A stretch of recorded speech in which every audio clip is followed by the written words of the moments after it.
Thank you, everyone, and welcome to Fox 10 News Now. My name is Jeff Moriarty, and we will be having continuing coverage throughout the day in reaction to the police shootings, both the two men who were shot by police and in the news, as well as the officer shot in Dallas last night and the protests there. We are going to begin with Loretta Lynch, who will be speaking from the Department of Justice on the shootings. We're expecting her momentarily. We're on podium watch at the moment, and we will have other coverage and information for you throughout the day. So please stick with us, Fox 10 News Now. You can tweet us at Fox 10 News Now with your thoughts on Loretta Lynch's comments when she comes out, as well as any of your other thoughts on the situation currently going on across the country.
If I hang up and dial back, is that a problem? Sorry? If I hang up and dial back. No, you can call it, you can dial back.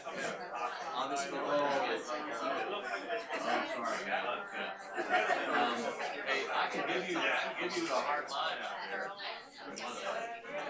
When I go over there, I'll have a hard line, right? I can get you one, yeah. I'll plug it up, so I'll have to dial.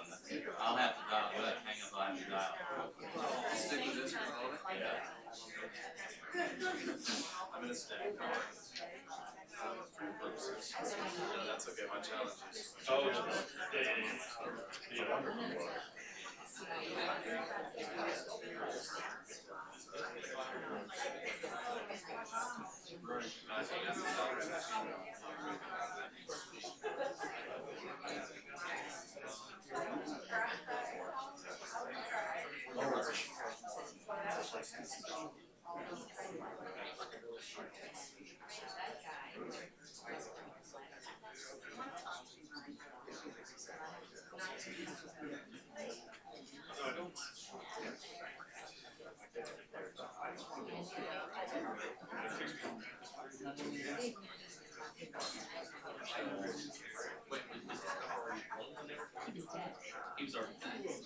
He was already there.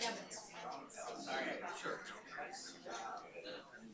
Just he was like talking about exposed his cousin and then he was his dad and then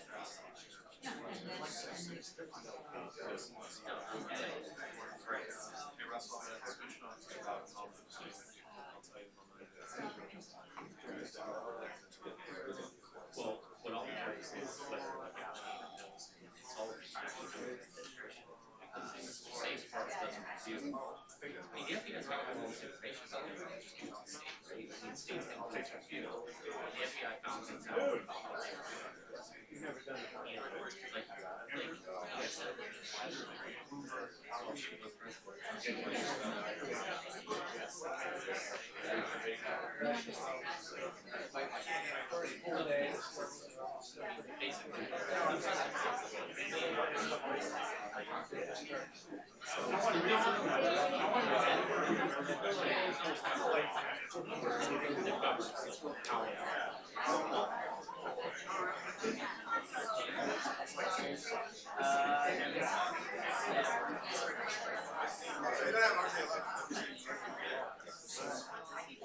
Take you to LA, where Police Chief Beck is going to make some comments about the shooting in Dallas. We're keeping an eye on the podium for Loretta Lynch. We will return to the Department of Justice when Loretta Lynch takes the podium.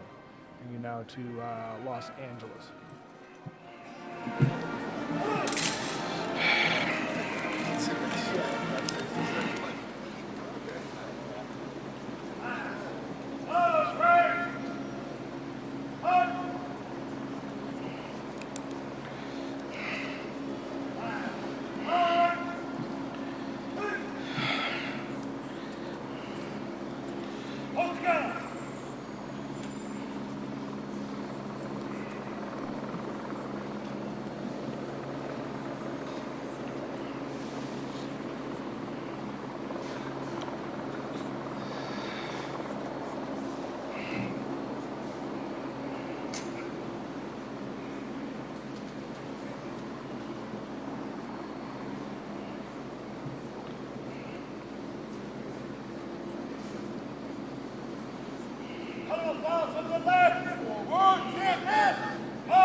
Good morning, ladies and gentlemen.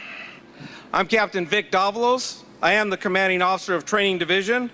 On behalf of the Chief of Police, Chief Charlie Beck, and the men and women of the Los Angeles Police Department, I'd like to welcome all of you to the recruit graduation for Class 116.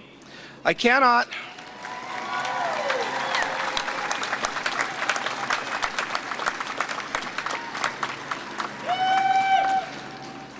simply cannot express how important it is for all of you to be with all of us this morning. Ladies and gentlemen, would you please stand for the invocation to be delivered by Department Chaplain Stephen Johnson.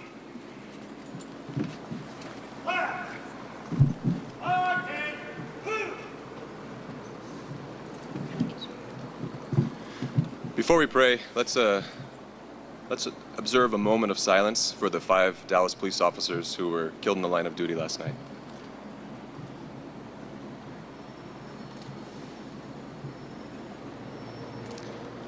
Thank you. Please pray with me. God, we thank you for these new LAPD police officers. You guided them to choose this profession, and you got them through the academy. I ask that you would help them to enjoy this day and to celebrate with those who have come to show their love, their support, and pride in their achievement. Amen.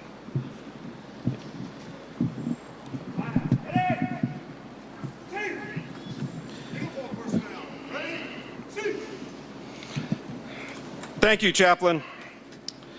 Now the class president, Officer Fernando Flores, will deliver the class message.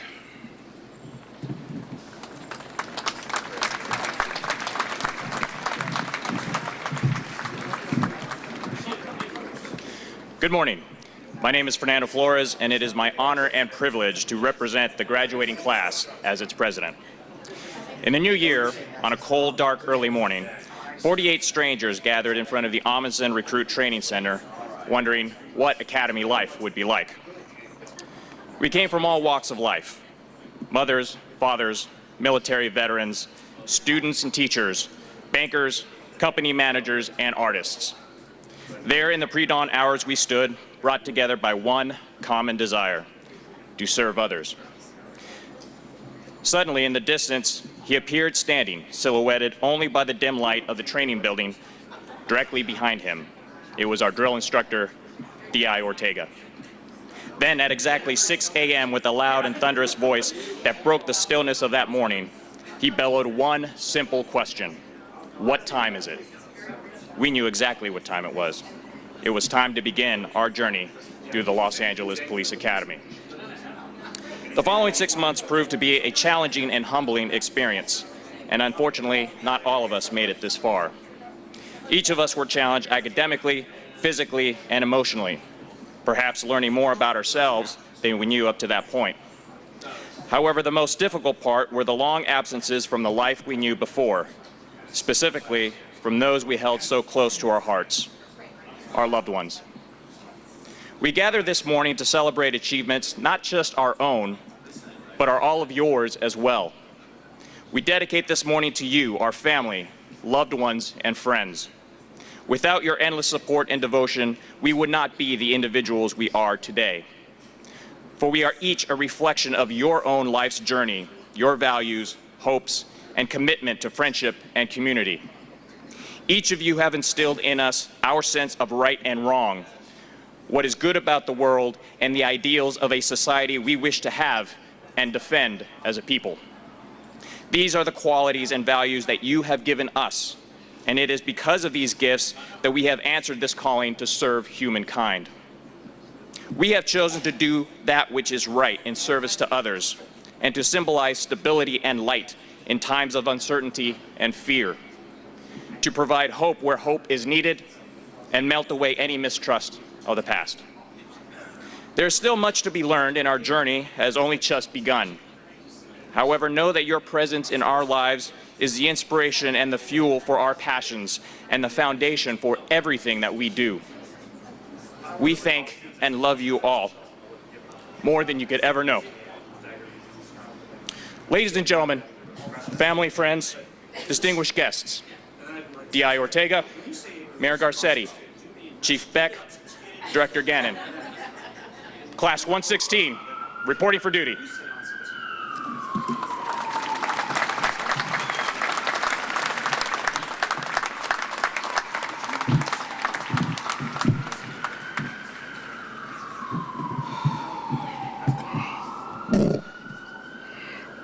Thank you, Officer Flores.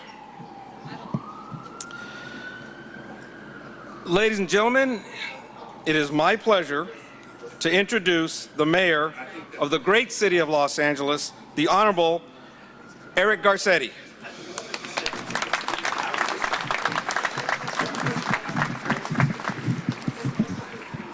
Good morning, class. And good morning, and God bless each and every one of you who is here today. Our families, our dignitaries, our law enforcement community, and each one of you has come here to celebrate the journey of these young officers' lives, culminating today in what we see before us. Today was supposed to be a happy day. Today was supposed to be a day of celebration, of joy, of your graduation, of encouragement on your journey in life and this brave step that you have taken. But we come here today with tears in our eyes, with hearts that are broken. A time that was supposed to be for us to say thank you and to honor your commitment to us.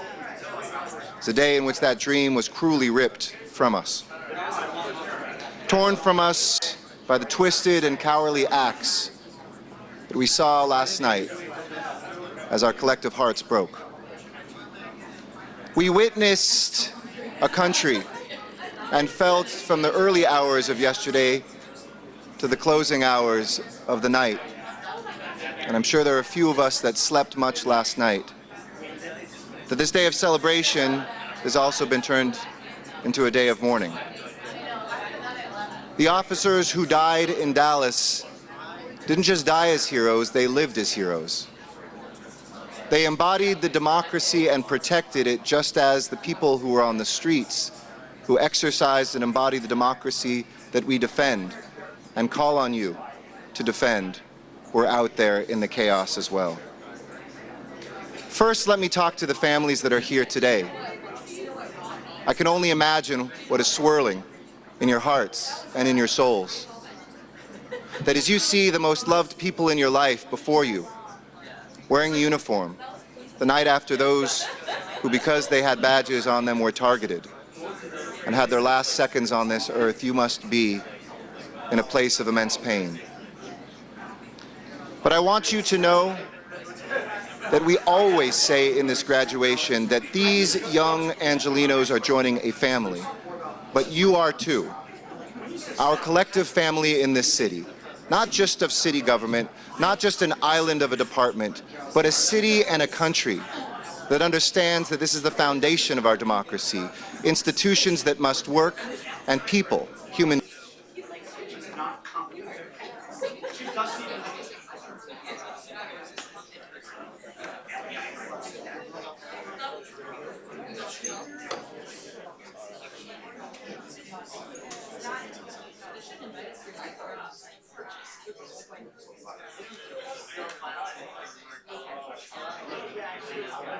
Okay, we have lost the feed there from the LAPD induction to see the United States Senate seal, but I am unclear. I've not been told yet where we are. So I will be returning us to Podium Watch, where Loretta Lynch, Attorney General, will be speaking shortly on the shootings in Dallas. We will speak with her and find out what actually is going on our feed.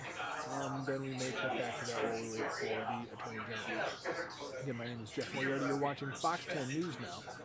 The Fox 10 PNC social media streams where you can get news all day long in its entirety. Appreciate you joining us. You can tweet at us, Fox 10 News now. Let us know what you think.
But it hasn't started yet. Can you come this way? How far away are you?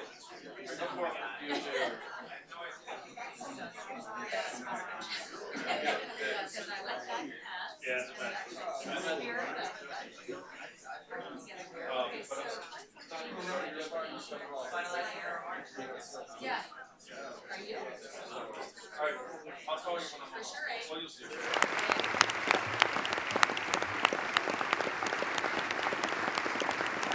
Taking the House floor, there are a number of silence being offered for the police officers killed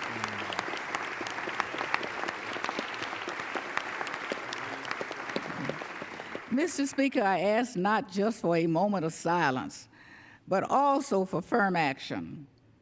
We need to bring meaningful legislation to the floor that will help bridge the divide between law enforcement and communities. Thank you, Mr. Speaker, and I yield back.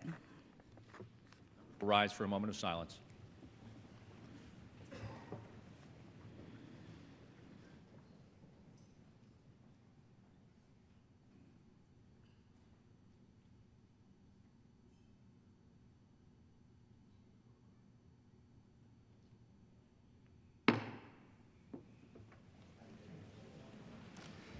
Without objection, 5-minute voting will continue. For what purpose does the gentleman from Texas seek recognition? Mr. Speaker, pursuant to Clause 12 of Rule 22, I move that the meetings of the conference between the House and Senate on S2 criminal record, who was pulled over for a busted taillight, slumped in his car seat and dying, while his 4-year-old daughter watches from the back seat. All of us should be troubled by these images, and all of us need to acknowledge that this is about more than just 1 or 2 recent incidents. The fact is that there are communities in America where black families tell us that they are fearful of interacting with local law enforcement. How they feel is a reality that we cannot and should not ignore.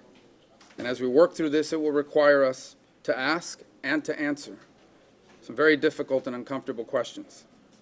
By the same token, all Americans in every community should accept and openly admit that the overwhelming majority of the men and women who serve us in law enforcement in our communities are among the very best that our country has to offer. These men and women are the thin blue line standing between us and danger. They are the ones that are going to come to your home tonight when the alarm goes off. They are the ones who are willing to charge into a nightclub in Orlando to stop a terrorist. They're also mothers and daughters, and husbands and wives, mothers and fathers, husbands and wives, sons and daughters. They deserve our gratitude. They deserve to come home safely every day from work. And quite frankly, they are tired of having to wear a black ribbon on their badge or having to attend a funeral because yet another law enforcement officer has been killed in the line of duty. There is no justification, there is no excuse for the targeted assassination of police officers. And there is no justice in ignoring the fact that for every case of real or alleged police misconduct, there are thousands of instances of bravery and of service that we'll never hear about, that there will be no videos made of.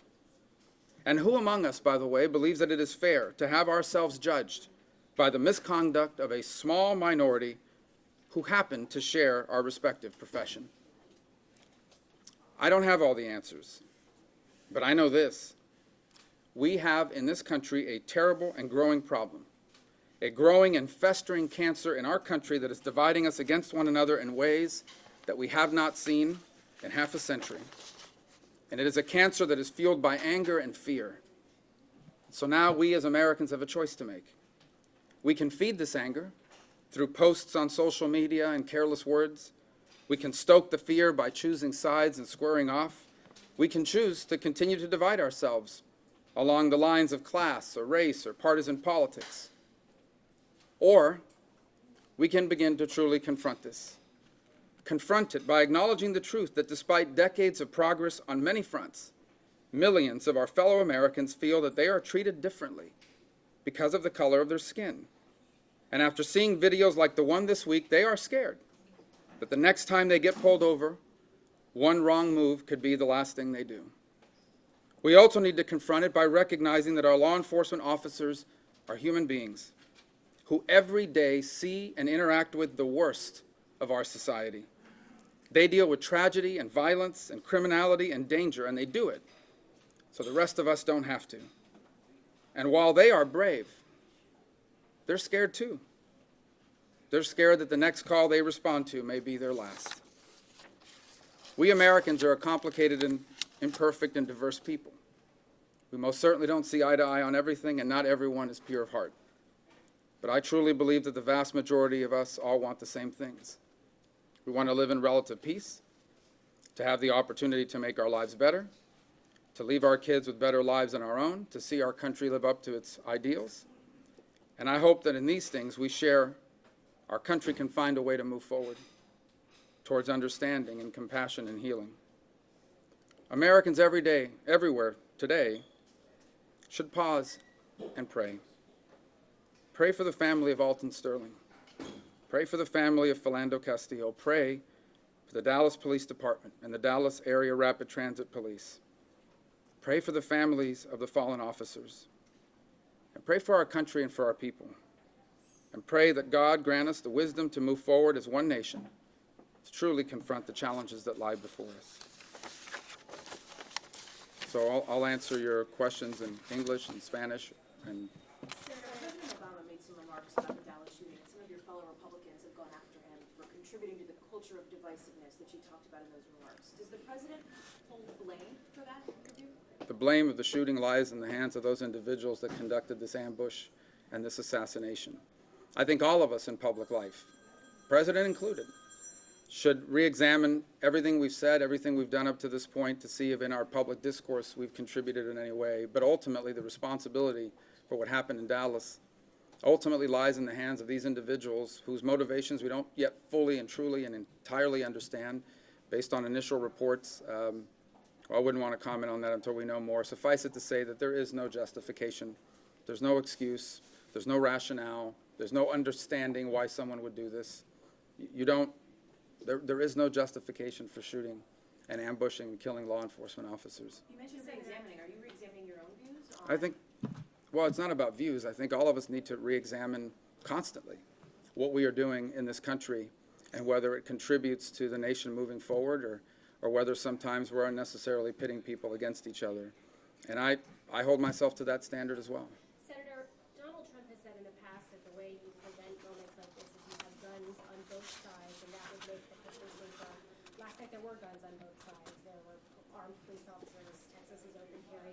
Does having more guns in a situation like that actually make our country safer? Well, this is a very unique situation. I mean, you have snipers in rooftops picking off police officers. A very difficult situation. Obviously, police officers are armed, but when you're snipers, you don't even know where they're firing from. So I would point out that with regards to the incident in Dallas last night, the police officers found themselves in a very vulnerable position. They're wearing uniforms. Someone's out there standing, trying to pick them off. It makes them even more vulnerable to be targeted. And I think it's a very troubling development that we have elements of our society that are willing to do that. When you speak about this anger and division, which I think we've seen a lot of this year, what shooter, active shooter.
Well, good afternoon, everyone. Thank you all for being here today. Last night, at least 5 police officers were shot and killed. Several more were injured, along with 2 civilians, as they sought to protect a peaceful protest in Dallas, Texas. Our thoughts and our prayers and condolences go out to the families of those who have lost loved ones. The Department of Justice, including the FBI, ATF, the U.S. Marshals Service, and the U.S. Attorney's Office on the scene, is working closely with our state and local counterparts, and we intend to provide any assistance that we can to investigate this attack and also to help heal a community that has been severely shaken and deeply scarred by an unfathomable tragedy. This is an unfolding situation. We'll be providing additional information when it is available and appropriate. But more so, this has been a week of profound grief and heartbreaking loss. The peaceful protest that was planned in Dallas last night was organized in response to the tragic deaths of Alton Sterling in Louisiana and Philando Castile in Minnesota. Now, we've opened a civil rights investigation in Louisiana, and we're providing assistance to local authorities in Minnesota who are leading the investigation there. And today, we are feeling the devastating loss of Dallas area Rapid Transit Officer Brent Thompson and 4 other fallen officers whose names remain unreleased as we await notification to all of the families. Now, after the events of this week, Americans across our country are feeling a sense of helplessness, of uncertainty, and of fear. Now, these feelings are understandable and they are justified, but the answer must not be violence. The answer is never violence. Rather, the answer, our answer, all our answer, must be action. Calm, peaceful, collaborative, and determined action. We must continue working to build trust between communities and law enforcement. We must continue working to guarantee every person in this country equal justice under the law. And we must take a hard look at the ease with which wrongdoers can get their hands on deadly weapons and the frequency with which they use them. And we must reflect on the kind of country that we want to build and the kind of society that we are choosing to pass on to our children. And above all, we must reject the easy impulses of bitterness and rancor and embrace the difficult work, but the important work, the vital work of finding a path forward together. And above everything, we must remind ourselves that we're all Americans, and that as Americans, we share not just a common land, but a common life. Not just common goals, but a common heart and soul. And those we've lost this week have come from different backgrounds, different neighborhoods, but today they're mourned by officers, by residents, by family and friends, by men and women and children who loved them, who needed them, and who will miss them always. They are mourned by all of us. To the families of all who've lost their lives in this series of tragedies, we share your pain and your loss. To our brothers and sisters who wear the badge, I want you to know that I am deeply grateful for the difficult and dangerous work that you do every day to keep our streets safe and our nation secure. Our hearts are broken by this loss, and the Department of Justice will do all that we can to support you in the days ahead. And to those who seek to improve our country through peaceful protest and protected speech, I want you to know that your voice is important. Do not be discouraged by those who would use your lawful actions as a cover for their heinous violence. We will continue to safeguard your constitutional rights and to work with you in the difficult mission of building a better nation and a brighter future. And to all Americans, I ask you, I implore you, do not let this week precipitate a new normal in this country. I ask you to turn to each other, not against each other, as we move forward. Let us support one another. Let us help heal one another.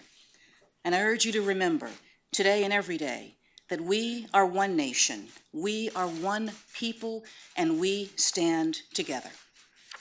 May God bless the families and the loved ones of all who were taken from us this week, and comfort their grief with his everlasting grace. And may God bless the United States of America. Thank you. Attorney General, will you please take some questions? Attorney General, what do you believe explains the spike in police murders?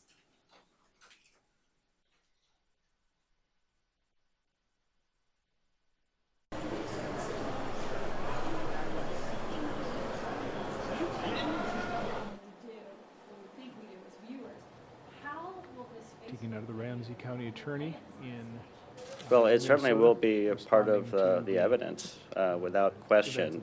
And so, from a standpoint of the investigation and prosecution, we have to look at everything, and so that's a part of the picture.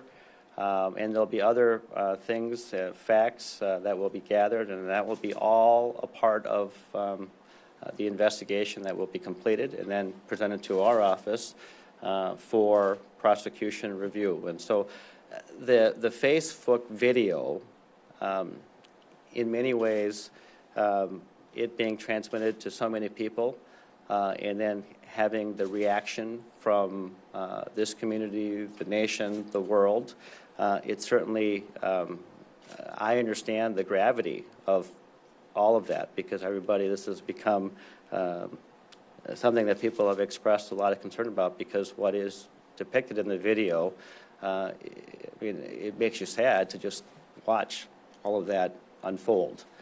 But again, I think the public needs to understand we have to have the total picture, and that's what investigators are looking at. Two more questions. Let's go to the Times. Nixon at the New York Times, sir. I'm curious. And that dialogue cannot break down along racial lines. It must be an open dialogue, and it has to be about a very important topic in America, and that is violence. I'm reminded of the old fairy tale where the vain queen looks in a mirror and doesn't like what she sees. So she breaks the mirror. And she bans all mirrors from her kingdom. This is what America is doing with policing. America is looking in a mirror and seeing the violence that perverts our system, and not liking it is blaming the mirror. Police officers don't create violence. Police officers respond to violence and have to deal with it, sometimes through the use of force. Now, I am not making excuses for when we fail through either malignant heart or failed training. Sometimes we fail. But that is absolutely not the vast majority of our interactions. You join a profession today that is at a very difficult crossroads. But we will travel that crossroad. We will move forward. And we will do it not as an individual institution, but as Americans, reaching across the aisle, reaching across the divide, recognizing that we have so much more in common than we do in difference. That's the kind of police department that I want to lead. That is what I demand of each of you. Sunday, you become a symbol of a great city. But you also become a symbol of an even greater country. Remember that. Treat everyone fairly. Recognize that you often will see people on the worst days of their lives. And given their circumstances, you might act in a similar fashion. Have empathy. Try to look into people's hearts. Test and help them through their motivations. Always, always give more than you take. This is a great profession, but it is made great by the people that have gone before you. You have a huge legacy to which to live up to. Part of that legacy is displayed in those 207 badges over there that represent the fallen Los Angeles police officers. 60 of them since I've been a police officer. This is not the last time you will wear that band. But when you wear it, realize why you wear it. You wear it not just as a recognition of our past, but as the pathway to our future. And that pathway is through building relationships, through dialogue, not demagoguery, through thoughtful analysis,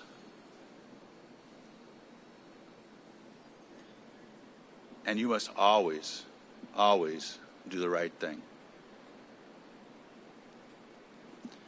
You know, I have a number of things that I tell every class, and I apologize for going a little long because of the events in Dallas have so affected my thoughts. And one of the things that I talk to classes about is specifically to the parents and friends. The mayor talked about this in his very, very eloquent speech. I know exactly how you're feeling today. I know exactly the worries that you shoulder as they walk out that door. I have 3 children. All of them are law enforcement officers. 2 of them work our Metropolitan Division, engaged daily in the exact same activities that the Dallas officers were involved in last night. One of them works for the Sheriff's Department in the world's largest county custody system. I worry about them every day.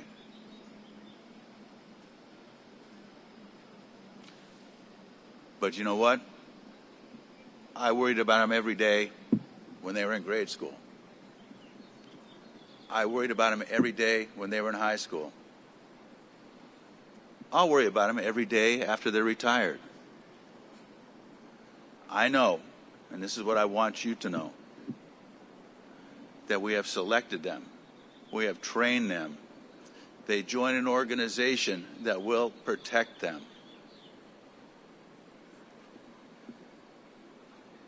They are going to lead lives that matter.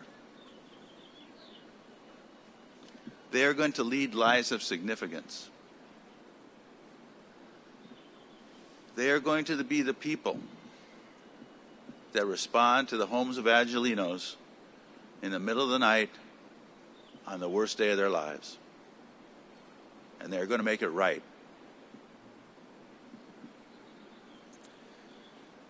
So don't be afraid. Be proud. Recognize that, that today they become much more than an individual. They become members of the Los Angeles Police Department. And I'll end this as I end every one of my graduation speeches, even though this one is vastly different, with a promise to the family and friends that while your loved ones are protecting and serving the people of Los Angeles, I promise you that I will protect and I will serve them. God bless you all. God bless the city of Dallas as it mourns, and God bless the Los Angeles Police Department.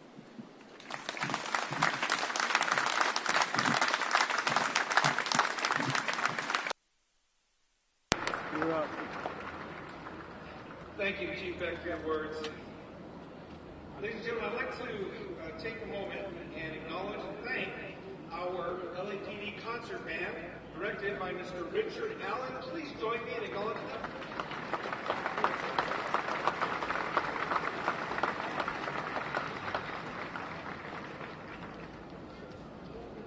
And now it's time for the diplomas. Drill Instructor Ortega, prepare the class to receive their diplomas.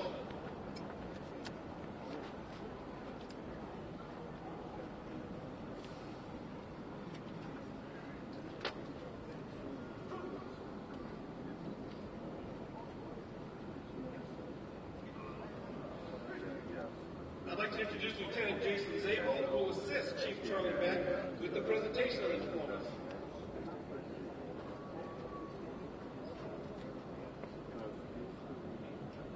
Who they talking to now? What? Who they talking to and stuff now?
Good morning, everyone. Thank you for joining us. My name is Jeff Moriarty, and we have been covering for you all morning the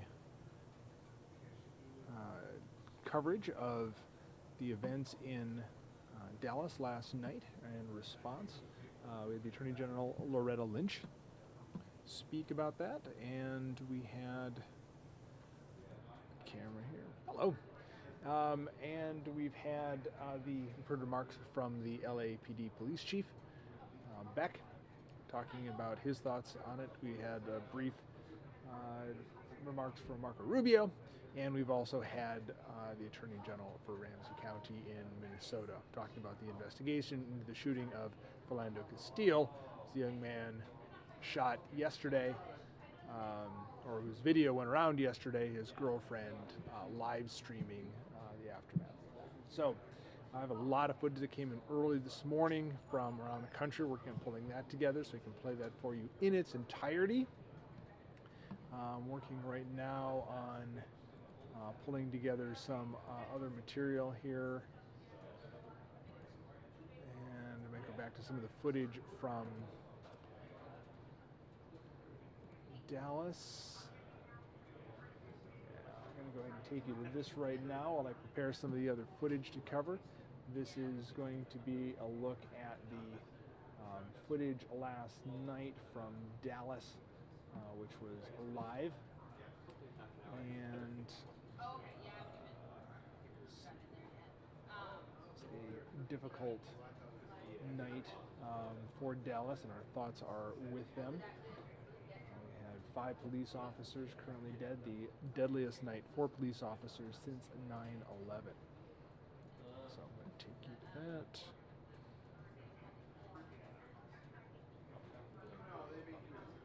Okay.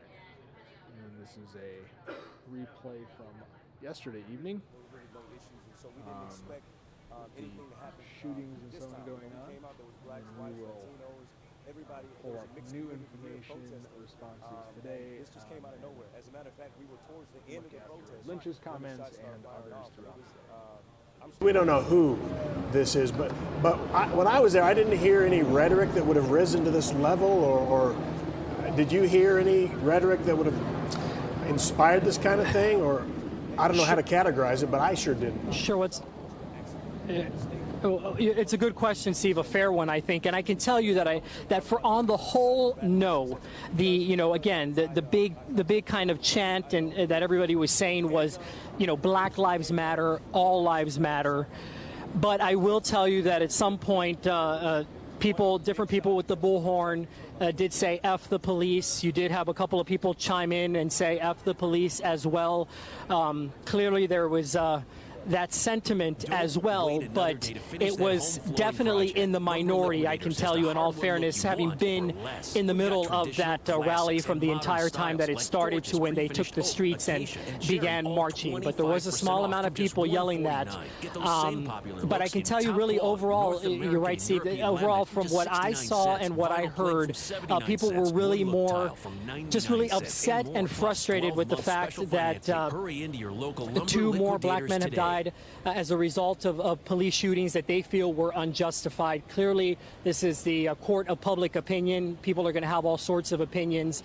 But people that I interviewed all, seem to really just be passionate about the fact that all lives matter.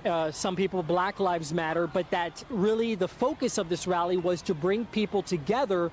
Remember, keep in mind, you had all a variety of racial backgrounds here. You had, white people, black people, Hispanic people here. I talked to all of them, and all of them really had the same message, which was that they felt that enough was enough, but that they, as a community, needed to have their voices heard. But nobody really tried to incite any violence towards the police, although you could say that saying F the police is obviously something that could incite that kind of sentiment. But as the march got underway, Steve, police were clear about their instructions. They asked, protesters to stay on the sidewalk. The crowd was so large, we saw from Sky 4 that obviously that didn't happen and people did spill into the streets, but it didn't seem like that there was any violence associated with any of the people marching. And this happened, Alex, just a couple of minutes. It was all supposed to end at 9. People were seemingly kind of starting to move out and carry on with other plans for tonight until we saw them all run in that video. You're right, Heather, you're absolutely right. This started at, 6:30, Shauna? Yeah, started at 7. So this started at 7 o'clock, and so it was slated to go from 7 o'clock to 9 o'clock. And so around 8:30 is when people started to march down the streets here. And again, it seemed to be very peaceful. Police were escorting them down the streets. At one point, this empty road right now, Commerce, was shut down. I actually posted a picture on Twitter showing people kind of getting out of their cars and looking to see why the road was shut down. And that was because people from the rally spilled into the streets, so police needed to block the roadway to safely get these people who were exercising their First Amendment right to walk down and peacefully protest. And Heather, you raised a good point. So we were getting ready to go live. We were standing in front of the camera probably about 8:55 at night. 8:55 p.m., obviously, a couple minutes, well, who knows how long ago now. It seems like it was only a couple minutes ago. And people were dispersing, as you said. We saw the march come back around past us on Main Street, headed towards the Bank of America building. And it seemed like, some people were stopping here at the park and kind of calling it a night. And then some people still continued to march down the street and again into that line of fire. And again, like we always hear on TV, people say, we didn't initially think, my photographer and I, that those were gunshots. It echoed through the street. Again, it sounded like pop, pop, pop, pop, pop. And then it stopped, and we kind of said, wait a minute, that doesn't sound right. And then pop, pop, pop, pop, pop.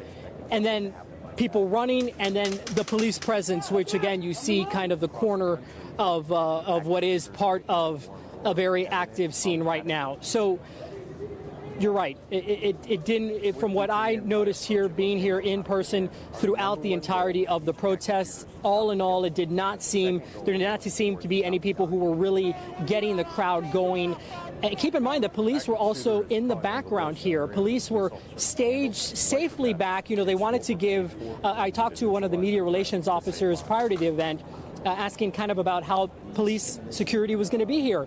And they told me that, their plan was to obviously be here and keep tabs on the crowd, but they purposely wanted to stay away from people to not to let them exercise, again, their First Amendment right, to let them feel that they had the freedom to express themselves and to not feel that they were being policed, to not have police kind of standing right up on them. And so they did give them a healthy distance. I will tell you that I had a hard time really noticing a police officer until I really looked in the fringes, but they were there keeping tabs. And at no point throughout the rally that I saw did they have to step in and really intervene with any kind of conflict. There was no conflict between people protesting. There was no white against black or black against black, nothing like that. People were really just listening to all of the people speaking on the bullhorns and kind of really responding. Okay, Shauna, look right here. We can see some people masked.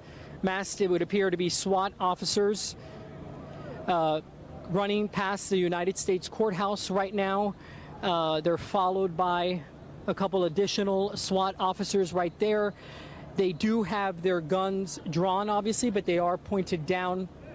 From my experience, kind of watching officers, SWAT officers right now, they do seem to be a little more of a relaxed stance, considering these are highly trained SWAT police officers. Keep in mind that they are kind of they walked away from what is the scene where we heard those gunshots come from. Now you see they are headed back.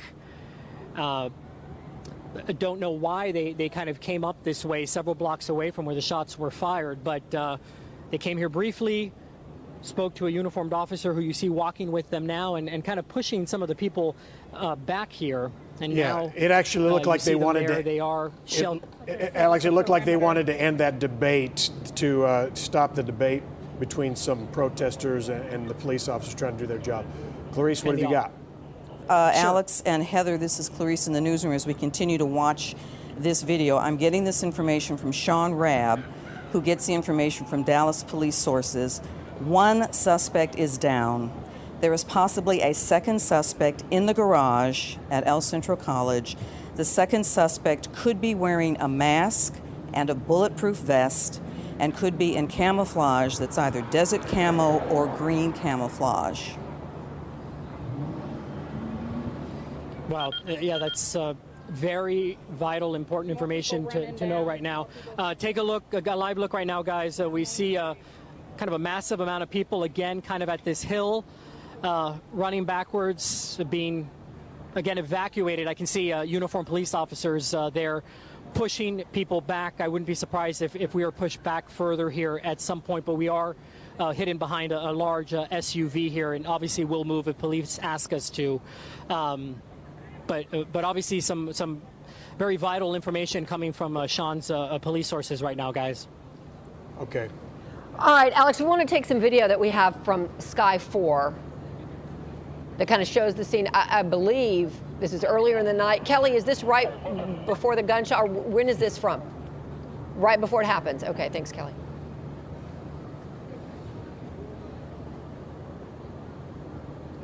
Yeah, we've been.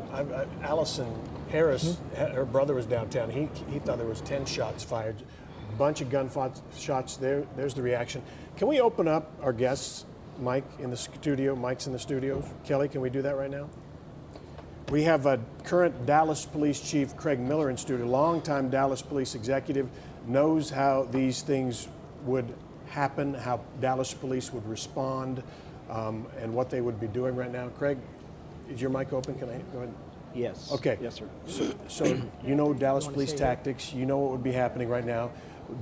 Clarice just reported from Sean Rabb that one suspect is down. They think there may be another one in tactical gear in the parking garage. What are Dallas Police doing right now? Well, with the officers being down, I think the issue we don't know is whether or not they've been able to be removed from the scene, okay, or whether or not they're actually still down and injured. If indeed that's the case.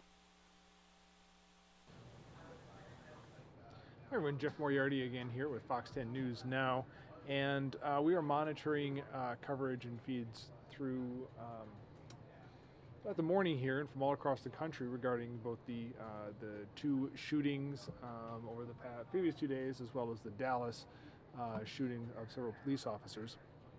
And one of the things that happens when news is a little bit this chaotic, we don't necessarily know exactly what all of these things are. So what we have now is a feed, trying to get some more information on it, but it is a band. It looks like they're playing a tribute to some of the police officers. So we're going to go to them right now, and I will get more information as I can. Thanks for joining us on Fox 10 News Now. Pero unos de Tommy y el otro es del... No, I need mine, the blue. It says some interference, so I'm gonna use the red one. Because Jose doesn't have a card.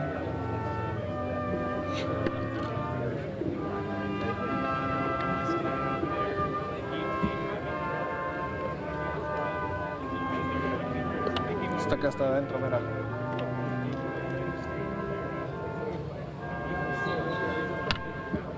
Yeah. This is not ours. It is. Look, there's right here.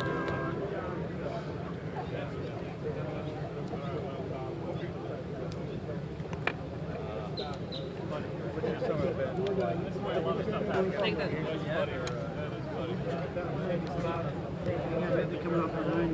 I got this. It's a little crazy right now. Where's your offer? It's on the corner over there where all the people were. Does that you want to offer that up to anybody? Or? We did, but then I want to take it.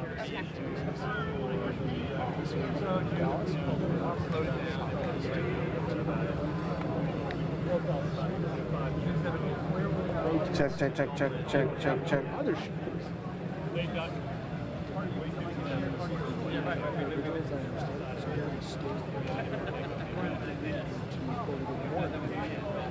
Response thoughts around shootings of steel.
Thank you all for coming. Is it live? Test, test. Can we hear? Can you hear? There you go. Hello? Okay. Thank you all for coming. Wanted to let you all know that 7-Eleven and Walmart and Salvation Army have all brought water for you all today, so please make sure you stay hydrated. Salvation Army truck will be over here providing water and refreshments. 7-Eleven and Walmart have provided water at the entrance points. Thank you. Move my mic. There's several. Be careful for the ones that are hanging off. A big old stick mic. I turned it off, so you turn it back on. It's a big deal. I think Looks there's like room this. on that side down here. No, it was up here. Thank you. Okay, now these are about 100. And city manager. There's 20. 200. Serious.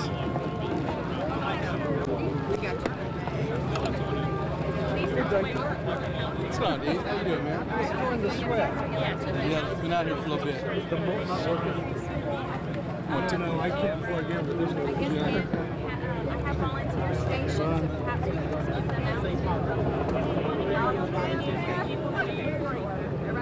If the water underneath stays, I'm going to decorate their trees. Not too hot. The sun's not. Hey guys, why you guys? They're mixed in. Nobody's wearing any We peanut mics on here. I'm going to pray. Y'all pray real hard. Y'all Okay. come to pray. I'm trying to get my mic off of here now, and it's just all tangled. I can't even find it. No, which is your mic? Which one is yours? It's a little live mic with a windscreen on it. Is that it right here? Yeah. No, let's do this.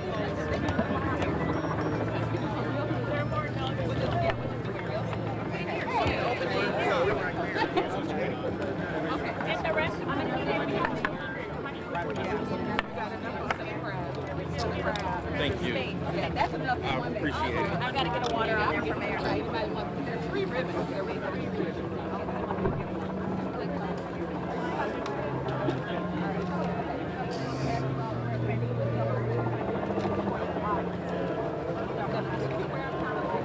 Anyone need water? Let me ask you this. They took that off? No, when you clip things on here, it's creating a huge buzz on the speakers. So I'm just putting it here, yeah, because it's got. Okay, this is fine. Yeah, it should be. Okay.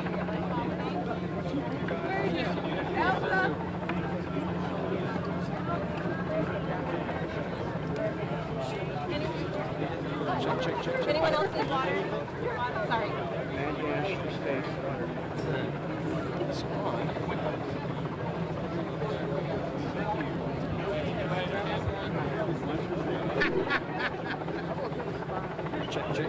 Check, mic check. Test 1, 2, 3. Test 1,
Okay, let's go.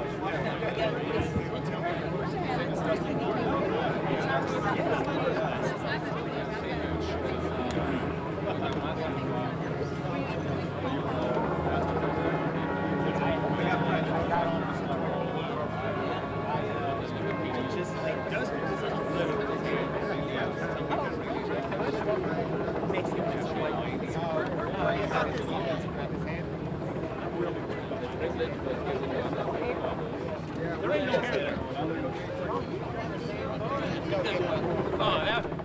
better.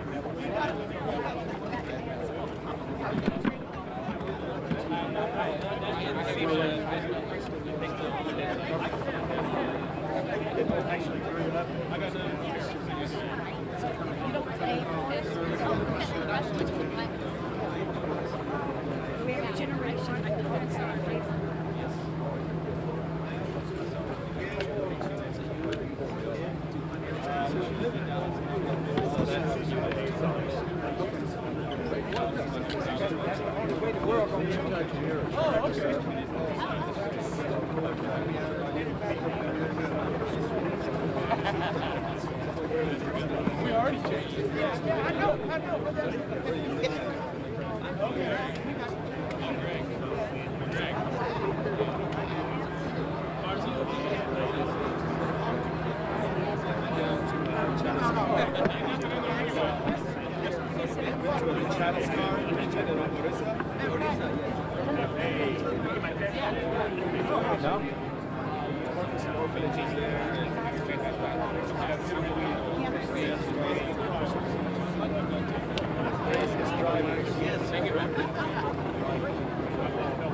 Okay, when the program starts, I'll be behind you. So if you need any water or you're feeling not so okay, just look behind you. And I'll be there. She'll be there to catch it, right? Can we start singing right now? Or I'll try to be if I'm not up here. I seen that, but I didn't get to delve into it. Oh, you know what? I don't know.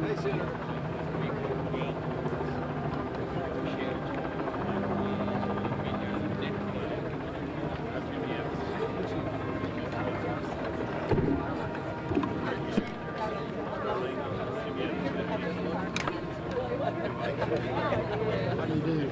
I'm Chris Sloan. Giving up on the wireless. Too much RF. Hold on, give me a second. Say Chris Slaughter. Nice to meet you. Good to see you. All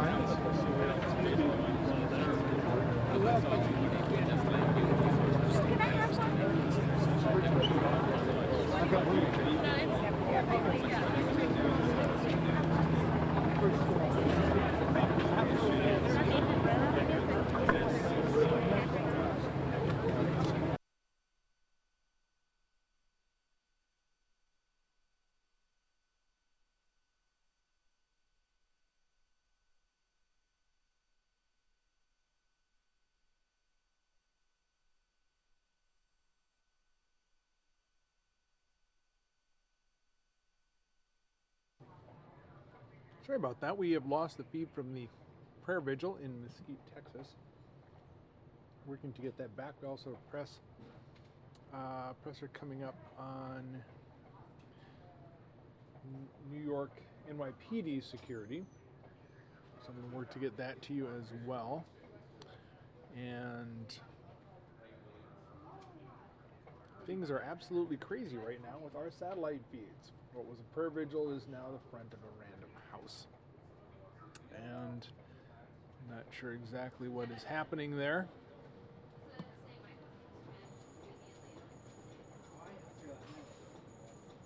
We're going to go instead to the prayer vigil. I'm sorry, I lost the prayer vigil. We're going to go instead to this is New York PD security, and Blasio will be speaking shortly. Get more information on that.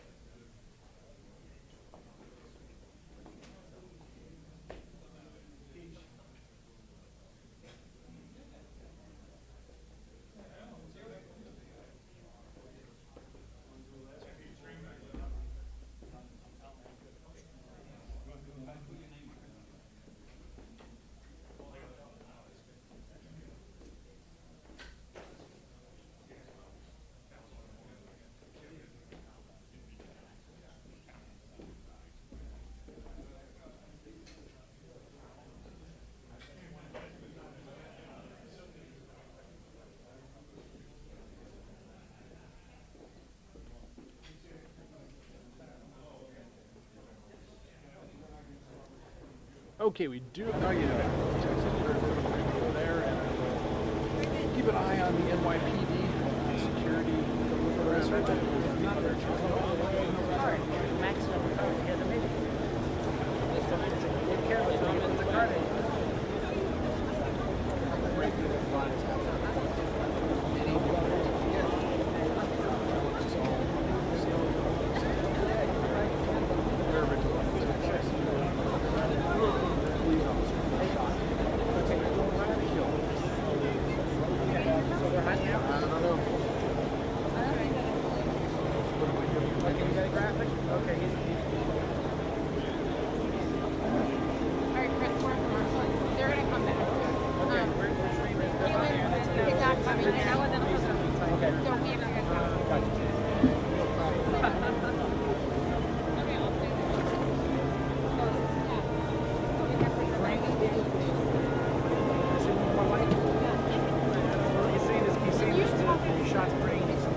Yeah, I brought him off up there. Can you tell her I can hear her?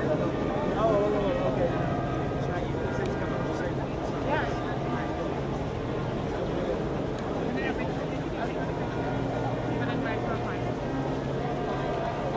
We ran two lines.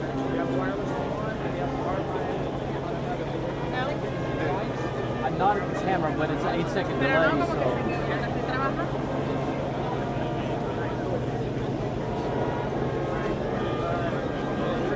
Calling some way to tell him. Just tell me when you're switching off. Switching over. Okay, tell me.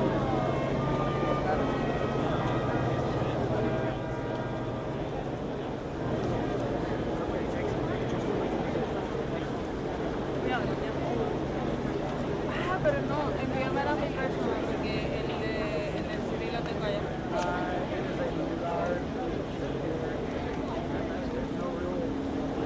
No, you know what? Just, you see, it's your thing with mine.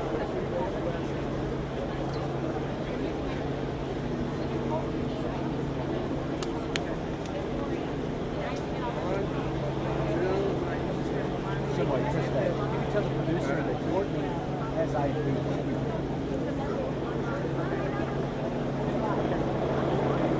No. They want you to do another hit? That's impossible if we're... No. No? No. Yo quiero No, she hasn't. igual así, pero que se vea el... Yeah, really. And the mics on the podium. Que se vea el podium. Well, I don't think it's doable. Some I don't think it's doable.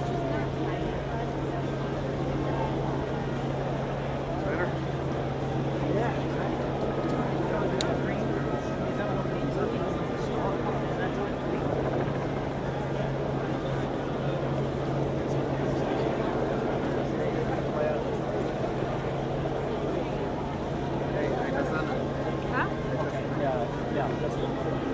Thanks, man.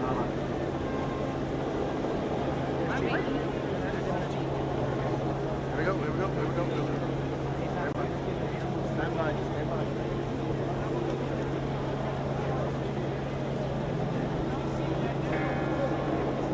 So that's 12 o'clock, here we go.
thank everyone for coming out today, to allow us to gather for a time of prayer.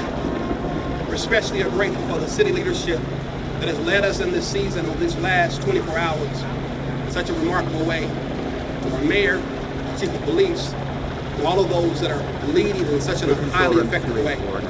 We're grateful today to have our Lieutenant Governor as well, Dan Patrick, with us, and others that will be on the program, elected officials, for the continued leadership that they have provided for us. We're here today because we share a common pain. Our hearts have been broken by the recent events that have transpired throughout this entire week, especially these last 24 hours. We have been shaken and our hearts are heavy with grief. The scriptures say to us clearly that God is close to the brokenhearted. Scriptures convey to us, blessed are those who mourn, for they shall be comforted. We come today realizing that we need a higher power. It is in times like this, dark days like these few days, we are reminded of the power of faith and the uniqueness that happens when we call on a higher power. Today's gathering is a gathering of our brothers and sisters of the Jewish faith and Christian faith and Muslim faith, as we all reach out to a higher power to be able to ask for God's help and God's healing for today. And we refuse to hate each other.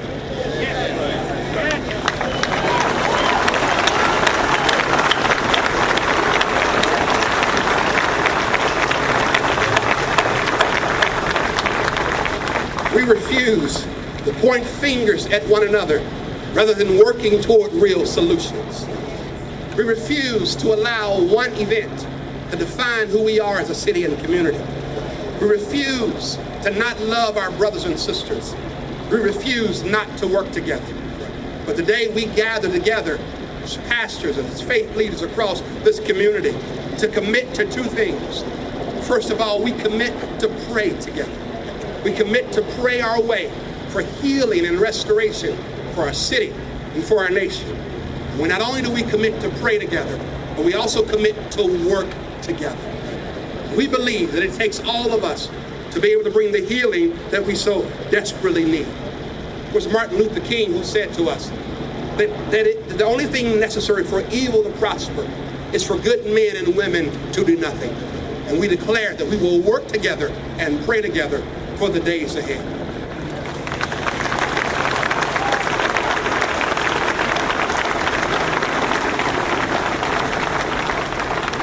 My brother, Pastor Jeff Warren, pastor of the Park Cities Baptist Church, will now have some opening words and then offer our opening prayer.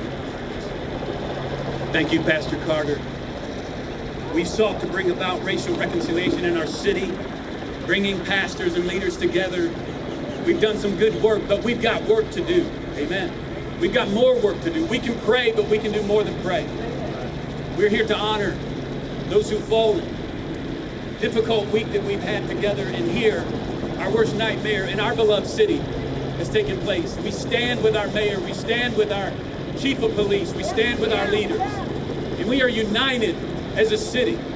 Pastor Carter and I recently returned from Charleston, the anniversary of the 9. We were reminded of two things at the Mother Emanuel AME Church. One, we've got work to do. We've got a lot of work to do. But we are ready, and we're standing here united to say that we're going to do the work necessary to bring about the love and reconciliation and the glory of God in this great city.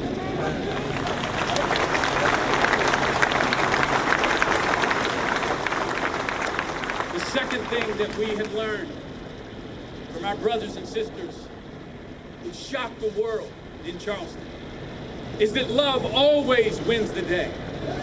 Hate destroys, love builds up.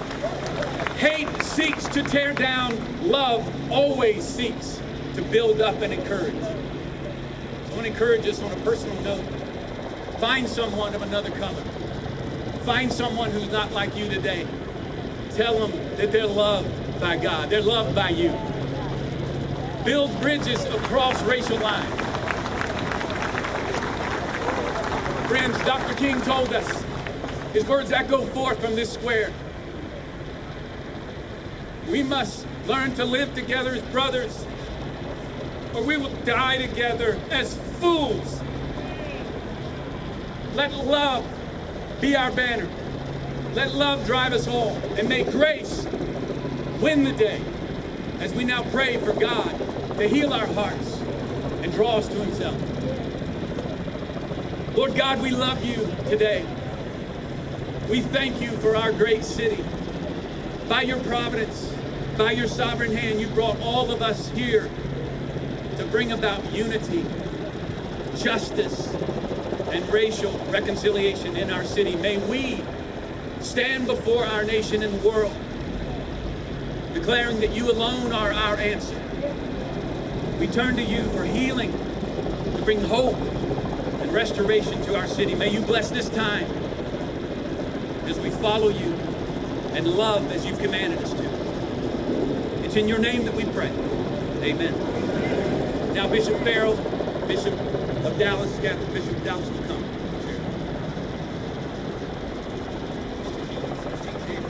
Our Chief of Police is now coming.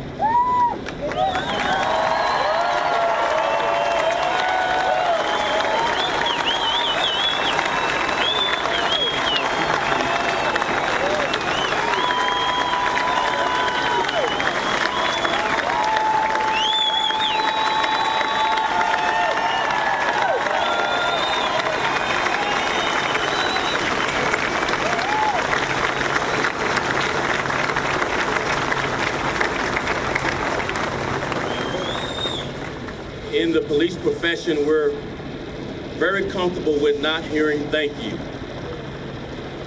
from citizens, especially who need us the most. We're used to it. Thank you. Thank you. So today feels like a different day than the days before this tragedy. Because you're here.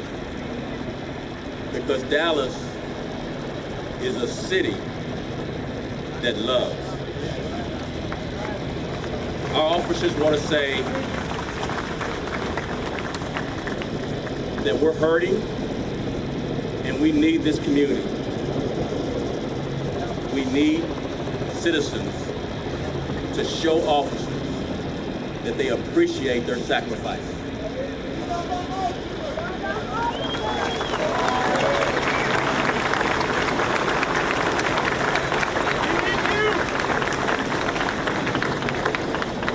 I'm going to have to say some short, very brief comments and then head back to police headquarters to continue our investigation. But just to give you an update on what's transpiring, through our investigation of some of the suspects, it's revealed to us that this was a well-planned,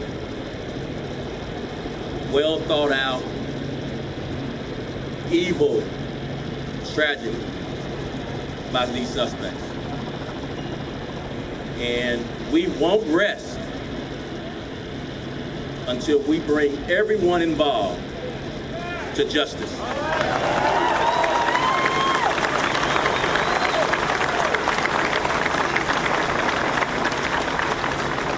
I want to say thank you to our federal law enforcement partners. I want to say thank you to our state law enforcement partners, to our state political delegation, to our federal political delegation, for all the offers of support and help that you've given.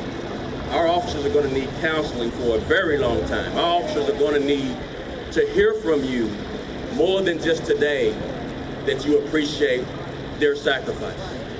So I want to say what I've experienced during these last 24 hours is heartfelt from you all. But we are determined to not let this person steal this democracy from us.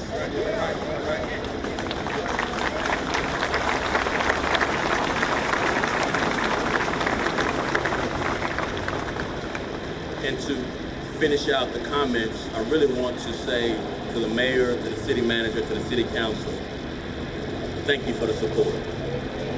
Thank you. Thank you.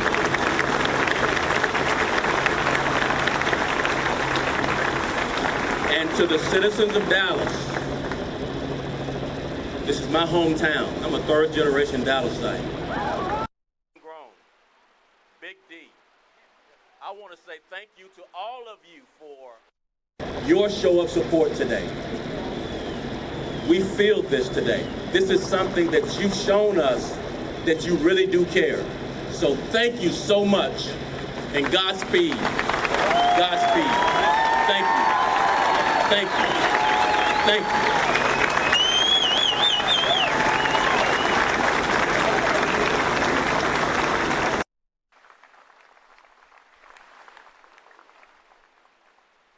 Thank you, Chief Brown. And let us bow our heads and pray for our first responders, the men and women who give their lives protecting and defending each one of us. We know that both love and charity abound in this world, and even in times of violence, God does not turn away from us. We lament the senseless loss of life since last night, and we stand in solidarity with all those who continue to suffer the effects of this tragedy in the city of Dallas, especially the men and the women of our police department. In the words of the psalmist, Lord my God, we call out to you by day. At night we cry aloud in your presence. Let our prayer come before you. For from our souls is filled with trouble.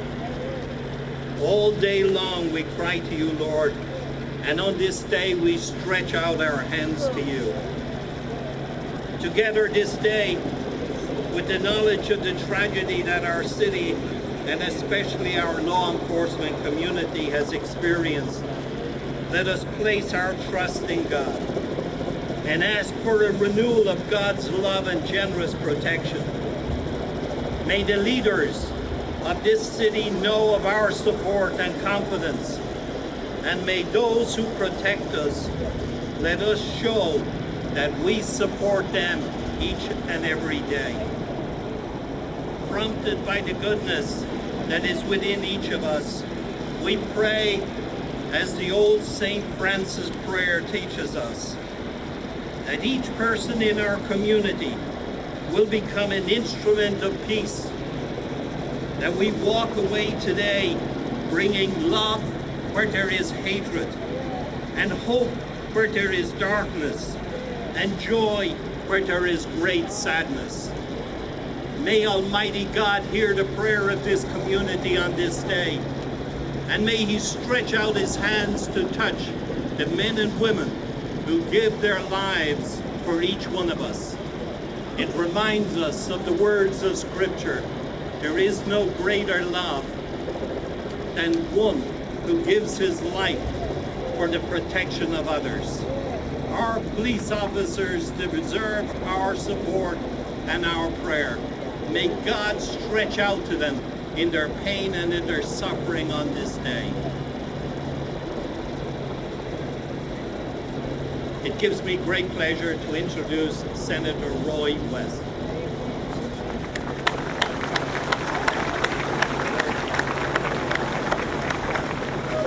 Bishop, thank you very much. I want you to look around. Just look around. Look around this setting on this day in our city of Dallas. What brings us here is what's brought us here before. Not in the same magnitude, but a greater magnitude.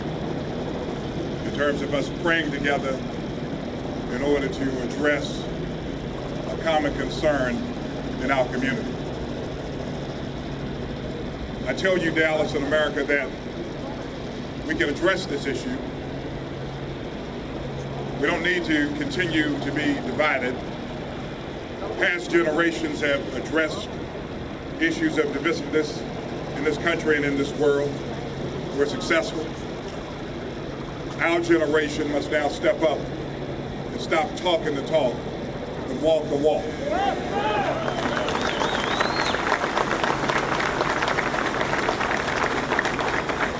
We have every religious group in America represented here today. We have every ethnic group in America represented here today.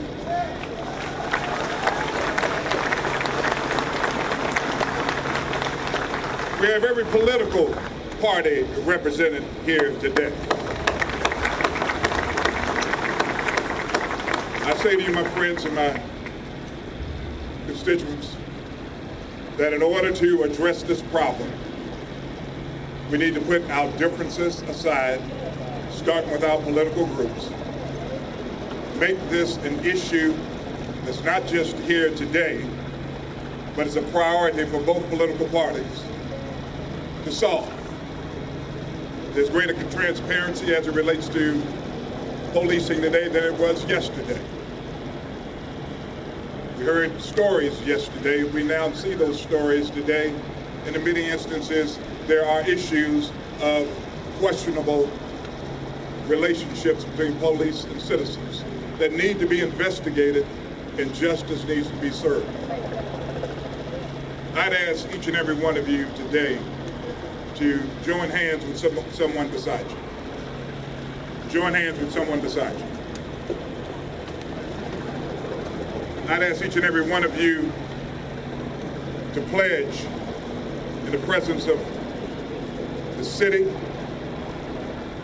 the state, this country, and more importantly, the families, the officers that lost their lives, that we will not allow this to occur again during our lifetime. We will find a solution for this particular problem in America. So do you pledge to do that, Dallas? Yes. We ask America to pledge the same. Thank you.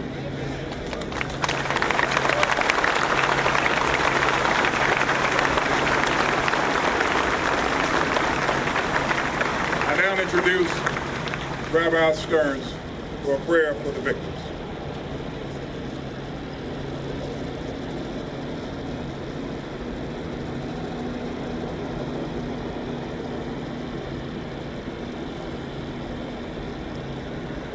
You see arrayed before you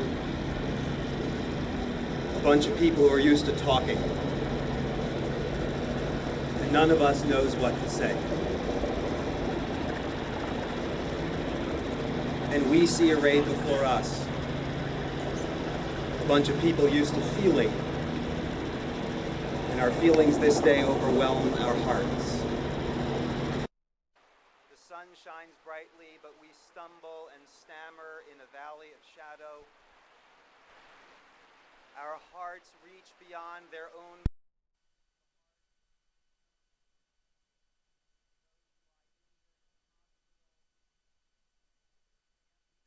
loved ones,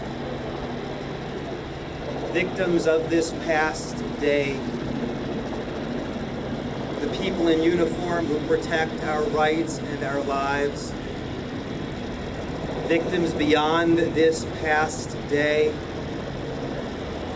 subject to the violence that wreaks havoc on our society. Our hearts go out to all of them. Our silence speaks to them. May our inadequate words bring comfort to them. The words of the prophet Jeremiah, Dirshu et shlom ha'ir, hitpalalu ba'ada l'Adonai, kivi shloma yelachem shalom. Seek the peace of your city and pray for her to God. For in your city's peace shall you know peace. The prayers this day do not come forth from this podium. The prayer is right here.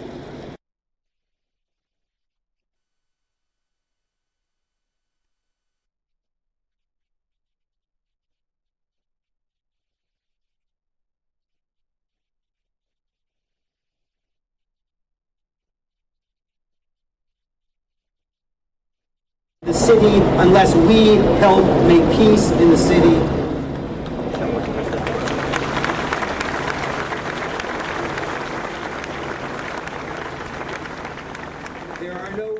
voices of comfort other than voices raised for justice and understanding and compassion. The heart of the city is in the heart of all who are gathered here. May our speech and our be for blessing. May our speech and our silence be for comfort.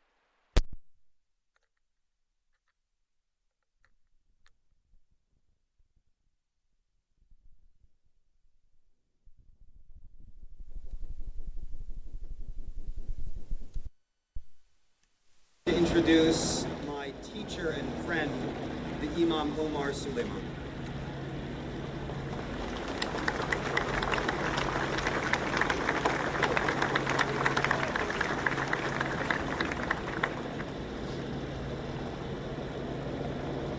Last night, as the chaos ensued, myself and my dear friends, Pastor Dr. Michael Waters, regrouped in his church, and we sat together there until a little after 1 a.m. and we reflected with one another, and we prayed with one another for peace. And we almost joked that, is this what it takes for us to have to come together? Does it always have to be a tragedy? Does it always have to be murder? Does it always have to be terrorism?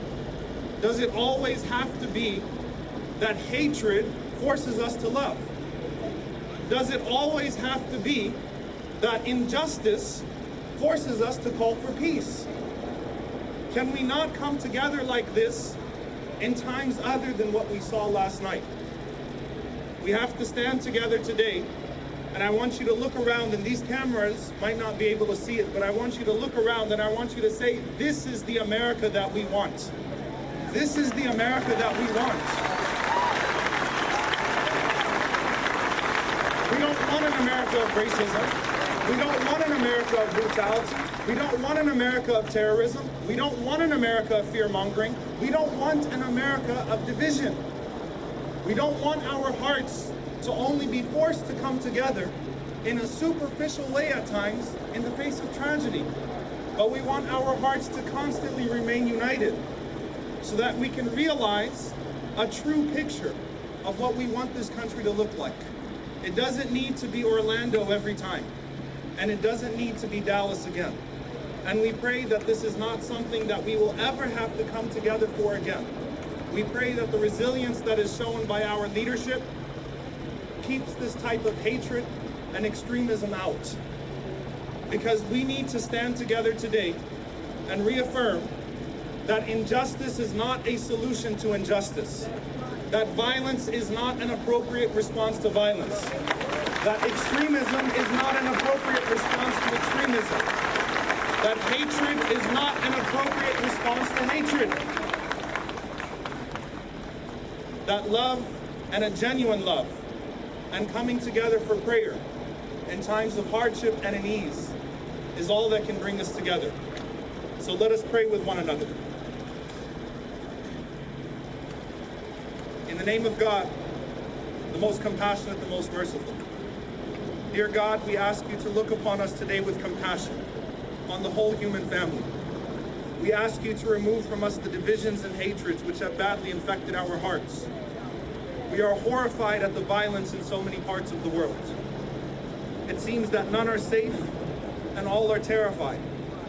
We ask you to hold back the hands that kill and that maim and that terrorize, to turn around the hearts that hate, to grant us instead your strong spirit of peace, a peace that may pass our understanding but not fail to change our lives. We ask from you that justice prevail throughout the world, here in this beautiful country of ours, and particularly in the city of Dallas. We ask you to be with our mayor and authorities as they lead us through these difficult days. We commit to you all who work for peace and an end to tensions, and those who work to uphold law and justice.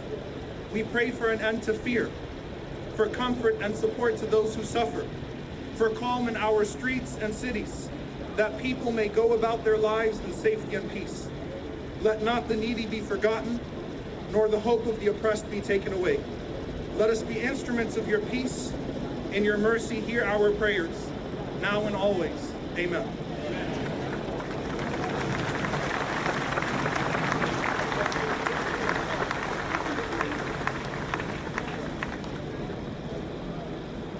like to offer the podium and bring about our dear beloved Reverend Ricky Rush, who will lead us in a moment of silence.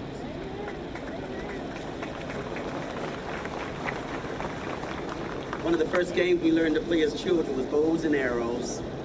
And whenever there would be an arrow thrown into you, immediately you would take it out and pretend the game is over, you're all right. But sometimes what we didn't know in growing up is that sometimes you can remove the stick, but the tip of the arrow would stay in, producing hurt. There are some of us that are here today that understand what the arrow means when it's not removed. So in your own personal way, we're going to ask that you will pray that the hurt that could happen later on does not fester and cause bitterness and frustration. We're all together right now, but in just a few minutes and a few hours, we'll be alone. And your hearts will be tempted, if not encouraged to encourage peace, to replay the hurt. Let's remove the arrows. If you'll bow your heads in your own private, silent way, just thank God for the relief that is to come. Amen. At this time, I would like to present the leader of our city. If you would all raise your hands and say, thank God for a leader. Our mayor, Brother Mike Rollins.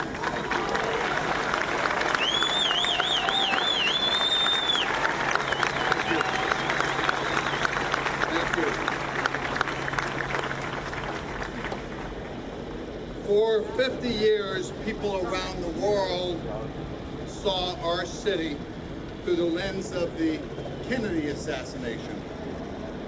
Through that tragedy, modern-day Dallas was born. A great city. Those of us who love this city always knew there was so much more to Dallas than what happened on that day in 1963.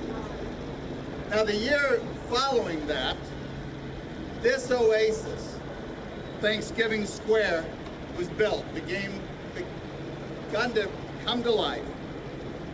This place is not really a park. It's a piece of our soul of our city. The idea was that we needed a gathering place, a place for unity of people, of all backgrounds, of all religions, of all races. A place to say thank you, a place of thankfulness. Now, just a few weeks ago, I was here with many of us, with other community and religious leaders. We gathered for a special service on the anniversary of the mass shootings in Charleston, South Carolina, that took the lives of nine Mother Emanuel AME church members.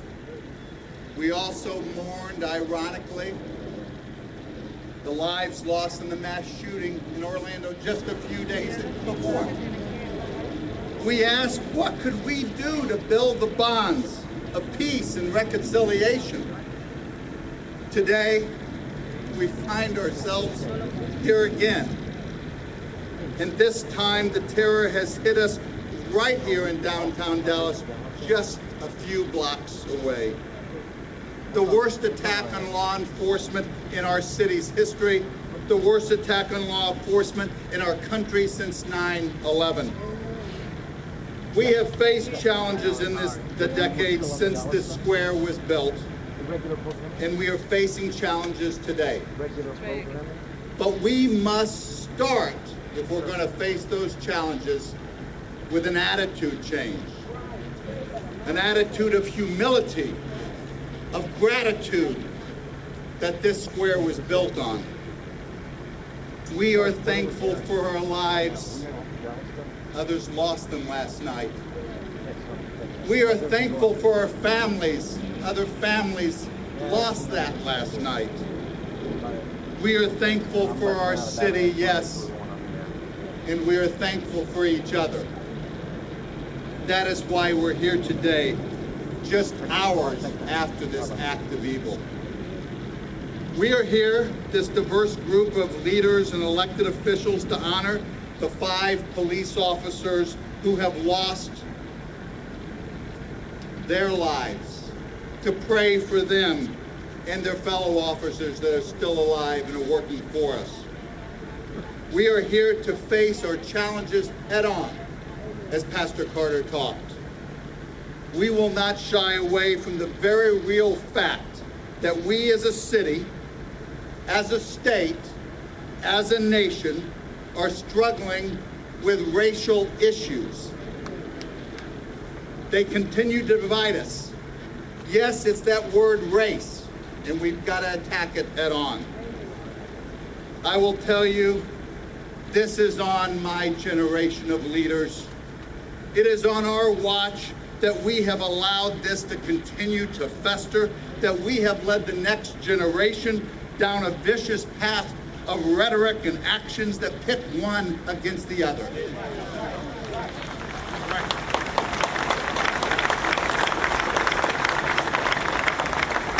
So I'm with you, Senator West. We got to change.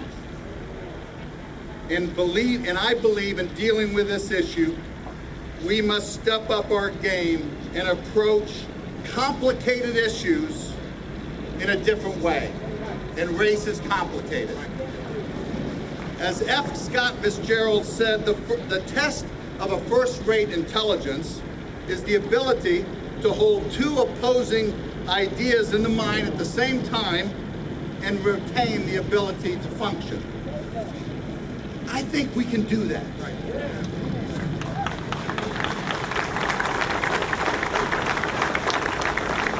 The question is, can we as citizens speak against the actions of a relatively few officers who blemish the reputation of their high calling, and at the same time support and defend the 99% of officers who do their job professionally, honestly, and bravely?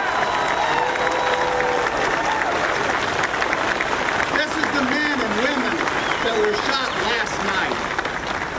I think we can, and I think we must. Can we, as a community, truly and deeply understand the pain that racial discrimination and the greatest sin in America, slavery, has created through history? Can we understand that? Yet accept God's grace of forgiveness and put yesterday's battles aside to address and build a city and a country that Dr. King dreamt of? Can we do that? Can we do it by being honest about today's shortcomings and building a society that truly gives all citizens what we all love, the opportunity for life, liberty, and the pursuit of happiness? I think we can. Today is a prayer service, so I get to quote St. Paul. In the end, three things remain: faith, hope, and love. Okay? We need all three today.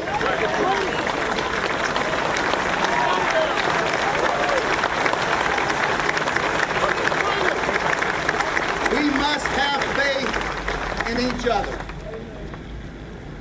in our institutions. We must have hope and believe that tomorrow will be better, and it will. And we must love one another, because if we don't, this cancer of separatism will kill this body.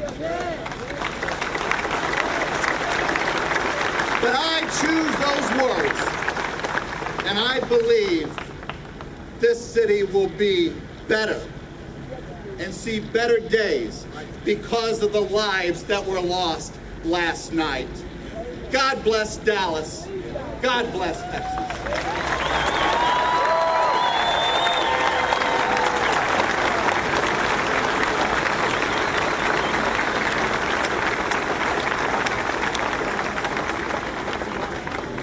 Now, Dr. Zan Holmes, if you know him, one of the great preachers of our time, gave me a good talking to, and he said, Mayor, we don't have an interfaith community the way we used to, and we need to build that for days like today.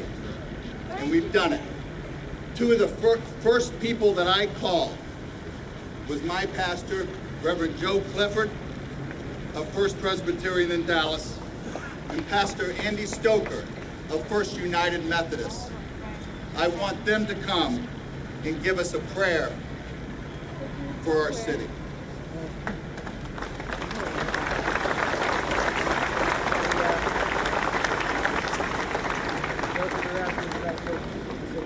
Let us pray. O God, with the psalmist, we claim that you are our refuge and our strength, a very present help in trouble. Therefore, we will not fear, though the earth should change, though the mountains shake in the heart of the sea, though chaos seems to too often reign in our world, though the forces of evil attempt to tear our city apart, though terrorist bullets have taken the lives of those we love. We know there is a river whose streams make glad the city of God, and that you are in the midst of the city, and that you will help us when the morning dawns. For your presence this day in our city, O God, we thank you. Indeed, you are a very present help in trouble. From your presence, may we draw strength in the face of this tragedy that has struck us to the core. From your presence, may we draw courage to stand tall and face evil. From your presence, may we draw wisdom to not be led astray by the voices of division and hate. From your presence, may we draw comfort and healing for all the wounds inflicted on our bodies, our minds, our hearts, and our souls. May your presence remind us all, O God, that as our brother Desmond Tutu has said, goodness is stronger than evil. Love is stronger than hate. Light is stronger than darkness. Life is stronger than death. And let all God's people say, Amen. We are a city of many people, many cultures, many languages, and now we invite Mayor Pro Tem Monica Alonso to come forward and offer us a word. Buenas tardes. Ladies and gentlemen, this is a city that is very diverse. Y aquí les traigo unas palabras.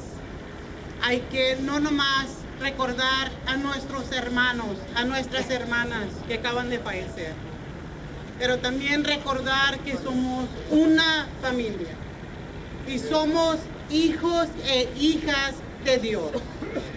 Recordar los que acaban de fallecer y rezar por las familias que están doliendo en este momento. Traen un gran dolor, pero no hay más grande dolor en la ciudad de Dallas que perder a nuestra patrulla que acabamos de fallecer. Recordar que somos una gran ciudad, una vibrante ciudad, una ciudad que tiene un gran corazón. Big things happen in Dallas, Texas.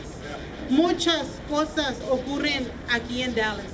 Y una de las cosas que es el gran amor que nos tenemos unos a los otros. Hay una canción que dice, ¿por qué, Dios mío, dime por qué? Pero ahorita vamos a hablar que qué es lo que vamos a hacer. Apoyar a nuestro jefe de policías, David Brown, apoyar a nuestro director de la ciudad, A.C. González, trabajando juntos como concejales y líderes de la comunidad. Apoyar no nomás a las familias, pero a toda el departamento de policías que nos ayuden. Ladies and gentlemen, there is a song that says, reach out and touch somebody's hand. Make this a better place if you can. And I know you can. Porque todos juntos venceremos. Hay que apoyar no nomás a las patrullas, no nomás a las personas que están aquí, pero recordar, we are one. Somos una nación. Una nación.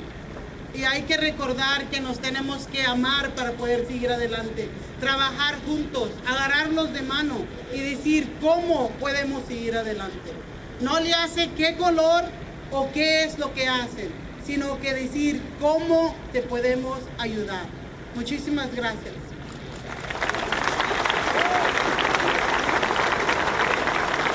Please help me welcome T.D. Jake.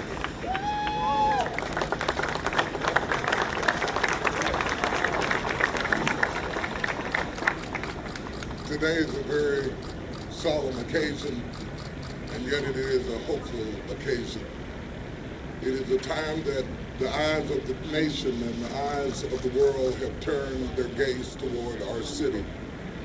We are being tested down to the core, not just to see can we survive the atrocities that have confronted us last night, but to see if we will rebound and reinvigorate ourselves in such a way that we come up a better city than we were before.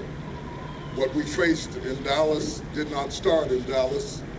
It is a reflection of our country, of our times, of cities around the world and around our country are in peril.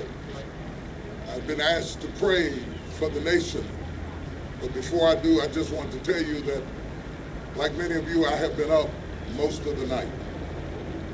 I found it very difficult to rest in my own bed, almost impossible to sleep on my own pillow. About 2:30 in the morning, I texted a friend of mine and I said, I am sleepless in Dallas. But then I realized that they were sleepless in Ferguson, that they were sleepless in Baltimore, that they are sleepless in Louisiana, that they are sleepless in Milwaukee. Then I had to confess the fact that many of us do not recognize pain until it's on our front porch. As we come together today, we cannot be oblivious to the plight of this nation. We cannot turn our head the other way when tragedy strikes someone who votes differently, or dresses differently, or speaks differently, or even believes differently. For the tragedy that we ignore today will be on our doorstep tomorrow. We must pray for our nation.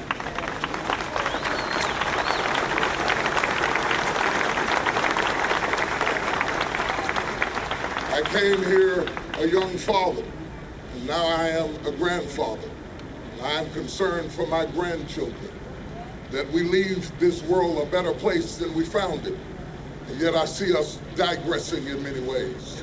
Someone has dialed the clock back in the wrong direction. In Dallas, we have got to start to fix it. It starts from our leadership, and it flows down to the ordinary citizens that walk our streets, in our countries, in our neighborhoods. It starts with being willing to confront what is wrong and to make it right. And as we pray today, we pray understanding that we will refuse to be manipulated by special interest groups, by people with hidden agendas, by people who teach us about people that we live next door to, that we will cross the street and get out of our comfort zone and get to know the people that we have heard about through unreliable resources, and understand that we must answer the question that God asked, am I my brother's keeper? That in fact we are all our brother's keeper. That our brothers come in all colors, our brothers come in all kinds, our brothers come in all types of political clothing. They are yet still our brothers. And as we pray today, we pray for the nation. We pray for every city around this country. We pray for cities that we watched on television and ate our dinners and went to bed and thought it was their trouble and not our own. For death has come into our windows. It has climbed up on our front porch. And I don't know how you feel about it today, but I feel like enough is enough. I will not close my eyes. I will not close my eyes and go to sleep and leave my grandchildren affixed to a problem that I was too blind to solve. As we pray and we close our eyes but not our ears and not our thinking and not our hearts, because it is dangerous to make decisions in the dark. I was up all night last night. It was a dark night. It's a dark night in America. It's a dark night on the political frontier. It's a dark night economically. But David said, weeping may endure for a night, but joy cometh in the morning. America, it's morning, and it's time to wake up out of our sleep. I am going to ask you to join hands all around this area. Men and women, straights and gays, Democrats and Republicans, Baptists and Jews, Presbyterians and Methodists, agnostics and atheists. Let us touch and agree, because if we agree, we can turn this nation around. Our Father and our God, as I bow my head, I admit that I am limited. The bowing of my head is a confession that I am finite and you are infinite, that you have the power.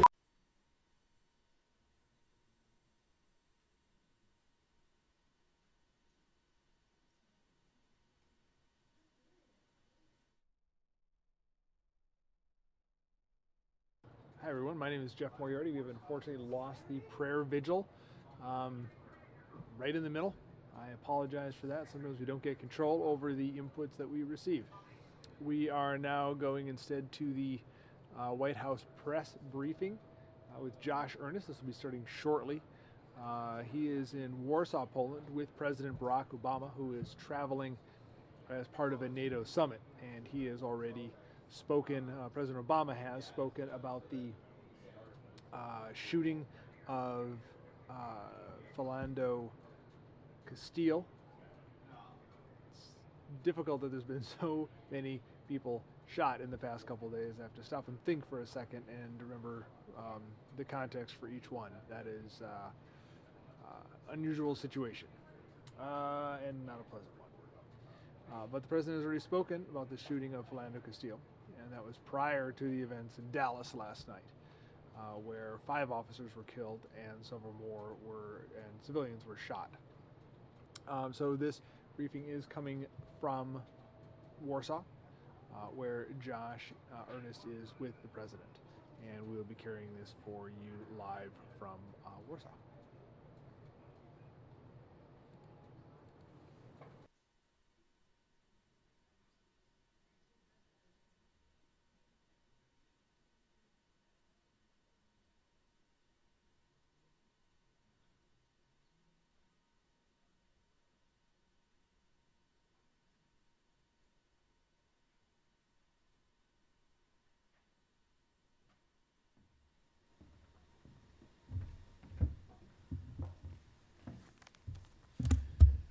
Good afternoon, everybody, or good evening. Obviously, there's a lot of news today for us to cover, but we're going to start with the news of the President's trip to Warsaw and some of the activities that he's been engaged in here with our NATO allies. So I'm joined by the President's Deputy National Security Advisor, Ben Rhodes. And to his right is the Acting Assistant Secretary of Defense for International Affairs, Alyssa Slotkin. And so both of them can provide you some additional insight about the meetings that the President has done today. Then what we'll do is we'll open it up to questions for Alyssa, any questions that you may have for her about the President's activities here at the NATO Summit. Then we'll let her go, and I can take questions, Ben and I can take questions on other things that may be on your mind, including some of the significant news back home. But we'll reserve that to the end and give you a chance to hear from Ben and Alyssa first. So, Ben, do you want to take it from here? Okay. So I'll just start briefly with a little bit more detail on a couple of the President's meetings today. First of all, he had an important opportunity to meet with the leaders of the EU, Presidents Tusk and Juncker.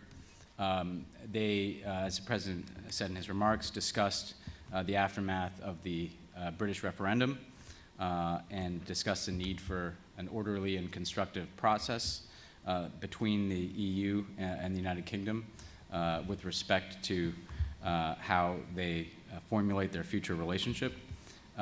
They also discussed a range of other issues on which we're cooperating closely, including the situation with respect to refugees here in Europe, also looking ahead to the summit that the President will be hosting at the UN General Assembly on refugees in September.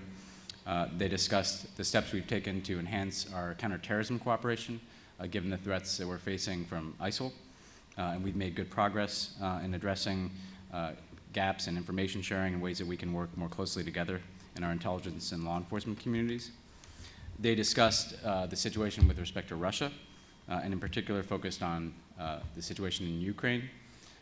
They reaffirmed their commitment to maintaining the sanctions that are on Russia, so long as there continues to be infringement on the sovereignty and territorial integrity of Ukraine, and also affirmed their support for the Minsk process and the need for Russia to follow through on its commitments, as well as all the parties involved. They again addressed TTIP and committed themselves to making progress and finalizing the key issues over the course of the next several months. They reviewed the progress in implementing the Iran nuclear deal. The EU, of course, played a critical role in achieving the Iran nuclear deal. And then lastly, they had a broad conversation about the need for all of us in the United States and Europe and the transatlantic community to affirm the importance of our shared values at a time of much turmoil and challenges to globalization. They again underscored, as they did in their public remarks, the need to lift up the values of democracy, pluralism, inclusivity, and the success of the European project, which has delivered such an enormous benefit to the people of this continent in preserving peace, security, and delivering very high standards of living. Then briefly, the President met with President Ghani and CEO Abdullah of Afghanistan before the NATO Summit. The Afghans expressed great appreciation for the President's recent announcement to maintain a force of roughly 8,400 troops through the end of 2016. They discussed how that continued commitment from the United States, coupled with the commitment from NATO allies, would ensure that we are doing what we can to support the Afghan National Security Forces and the strategic plan that the Afghans have put in place to better secure their country and continue the fight against the Taliban, just as we'll be continuing the fight against extremist groups in Afghanistan. They discussed the need for the continued focus on the unity government and the need, again, to have all of the different parties inside of Afghanistan work together on behalf of a stable future. And they also discussed their commitment to remaining open to an Afghan-led reconciliation process, which could potentially, if the Taliban shifts course, bring greater peace and stability to Afghanistan. So it was a very constructive conversation with the Afghans, and very timely in the aftermath of the President's announcement the other day and in advance of the session tomorrow morning, which will focus on Afghanistan. And Melissa can read out the first session of the NAC. Thanks, Ben. Hi, everyone. So all 28 heads of state, heads of government met this afternoon for 3 hours in our first NAC session. Montenegro was also there since they received a formal invite to join NATO. I think the session really focused on two major themes. The first one is affirming the transition from reassurance to deterrence. And I think in order to understand that and contextualize it, it's useful to just review the bidding and go back to where we were 2 years ago, the Wales Summit, and what we were talking about then. At the time, Russia had just attempted to annex Crimea. They were pursuing aggressive activities in eastern Ukraine, and the summit, which had been previously scheduled to talk about Afghanistan and talk about partnership, now focused on the importance of our Article 5 commitments, on showing a strong message to the world of living up to those commitments and deterring threats. The heads of state met and reacted swiftly and came up with a number of concepts. The Readiness Action Plan is the bucket of things that they came up with, but they were just concepts.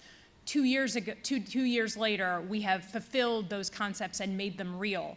And I think a number of the things that heads of state talked about today in the session really affirmed that we've lived up to those commitments. The Very High Readiness Task Force, putting NATO forces further out in the Baltic states and on the eastern flank of NATO. A number of things that we've done to speed up decision-making at NATO. On top of that, you have the announcement that the President made earlier today and the Secretary General is talking about now, which is the enhanced forward presence, putting 4 battalions in the 3 Baltic states and in Poland, with the United States going to Poland. 4 battalions, that represents the largest movement of NATO personnel since the end of the Cold War. So in combination with fulfilling the Readiness Action Plan, it really sort of signaled, and leaders talked about the importance of showing the world that we have really provided this strong deterrent message. that is on top of what the United States has done bilaterally. So if you think about it in two buckets, NATO has done a number of things. The United States did a number of things. I think you've seen particularly that we surged forces into the Baltic states, in particular these companies. We the president quadrupled our ERI monies that go to training and exercises. We announced a third armored brigade combat team back in March. It's hard to follow all the details, but I think the important piece here is that by the end of next year, the United States will have a division's worth of personnel and equipment on the continent of Europe, on top of what NATO has done. So the two in combination, I think, send a very strong message. Of course, the message of deterrence is one side of the coin, the other side is dialogue. And I think the president and a number of other leaders noted the importance of keeping the dialogue open, particularly with Russia, that you need to come to the table with a strong deterrent message in order to have a fruitful dialogue, but that the door remains very open. We remain in contact and in strong dialogue with the Russians on a number of issues. So that was theme number one. Theme number two, I would really say, was NATO unity. And we talk about NATO unity a lot every time there's a summit or a foreign or defense ministerial, but I think it was a particularly poignant message today, a few weeks after Brexit, and particularly because it's both President Obama's and Prime Minister Cameron's final summit. And so they spoke very early on in the session and really set the tone. The president spoke eloquently about the importance of European unity, and that despite the forces of disintegration that we know are out there, NATO remains an extremely strong pillar of our own security. The Euro-Atlantic alliance is extremely strong, and that it's not just about military forces, that NATO and the stability that it has preserved is about preserving our values. It's about pushing specific democratic ideals in the world, and that we shouldn't be timid about representing and pushing for those things, despite forces of disintegration. So he spoke eloquently about that. Prime Minister Cameron very similarly passed that message on, and particularly from his seat made that strong point. So those two themes were really what we discussed today. I'm happy to get into more when we go into questions. Okay. Alyssa, before you go too far, let's, are there questions for Alyssa? Sorry. Okay. Justin. Can you talk maybe a little more about President Obama and Prime Minister Cameron's interactions, how they talked together, whether they kind of discussed Brexit amongst themselves in addition to the broader plenary? Yeah, so I can't speak to any details of their conversations. I was sitting in the cheap seats, so I don't know the content of their personal dialogue up at the table. So they did, I will just sorry, say that, go ahead. Well, the thing that I was able to see from the cheap seats is that prior to the formal beginning of the conference, the two leaders did have an opportunity to visit for several minutes before the actual meeting started. Again, I don't have any details of their private conversation to read out, but they did have an opportunity, even as they were sitting next to each other, to have a conversation today. Okay. So another hand. Ron? Perhaps this is looking ahead of it, but what is NATO's response specifically to ISIS and the carnage that's happened over the past few weeks? Are there specific steps, announcements that are going to be made that are different, that advance the strategy in any different way, or is the feeling that intensifying strategy that's been in place is sufficient despite what appears to be a significant increase in the level of violence? Sure. So that's a significant focus of conversation tomorrow at some of the NAC sessions scheduled for tomorrow. I think you do see NATO performing a training mission, and there's talk of enhancing that mission. There's a series of military requirements that we have as part of the counter-ISIL coalition writ large, and the United States is very supportive of NATO playing a role in filling some of those requirements, but it's an active topic of conversation right now, and I don't want to get ahead of what might be decided tomorrow. And just to make one, put a fine point on it, you have essentially two streams. There are a number of NATO member states who are part of the coalition who are engaged in airstrikes in both Iraq and Syria. And then NATO as an alliance has certain missions and tasks that they're fulfilling, such as some of the training that we're doing for Iraqi security forces, for instance, and we'll be discussing tomorrow what can be done as an alliance in addition to what the individual member states are doing. It'll also be an opportunity for leaders to discuss issues on the sidelines, given some of the critical coalition members who are here, the United Kingdom, France, Turkey, and others. Michelle. For either of you, what do you expect Russia's response to these NATO moves to be? And you mentioned some of this posture being leverage when it comes to dialogue, but they've really shown no movement since they took over Crimea 2 years ago. Sure. So I'll leave the Russian response to them. I think what's important and interesting, if you review the bidding and go back to Wales, we were prepared for a very different type of summit than we had 2 years ago. And that all changed when Russia attempted to annex Crimea. So the conversations that we're having today about deterrence and putting more NATO forces or more US forces forward into the eastern flank of NATO are a direct response to some of the activities that Russia has chosen to embark upon. I do think we have dialogue on a number of issues with the Russians, and I do think it's important that they see us responding in particular to our Article 5 commitments to defend the nations on the eastern flank. So I think I won't suppose what their response is going to be, but I think any response that we're somehow provoking them, I think it can be pushed back upon based on how we got to this place in the first place. I just say also, first of all, Russia has in the past expressed concern, complained about steps that we're taking in this area. But I think what we're demonstrating is if Russia continues this pattern of aggressive behavior, there will be a response and there will be a greater presence in Eastern Europe. So essentially, we will not be in any way deterred from fulfilling our commitments by anything that Russia says or does. We are going to do what is necessary to defend the alliance and to defend the eastern members of our alliance.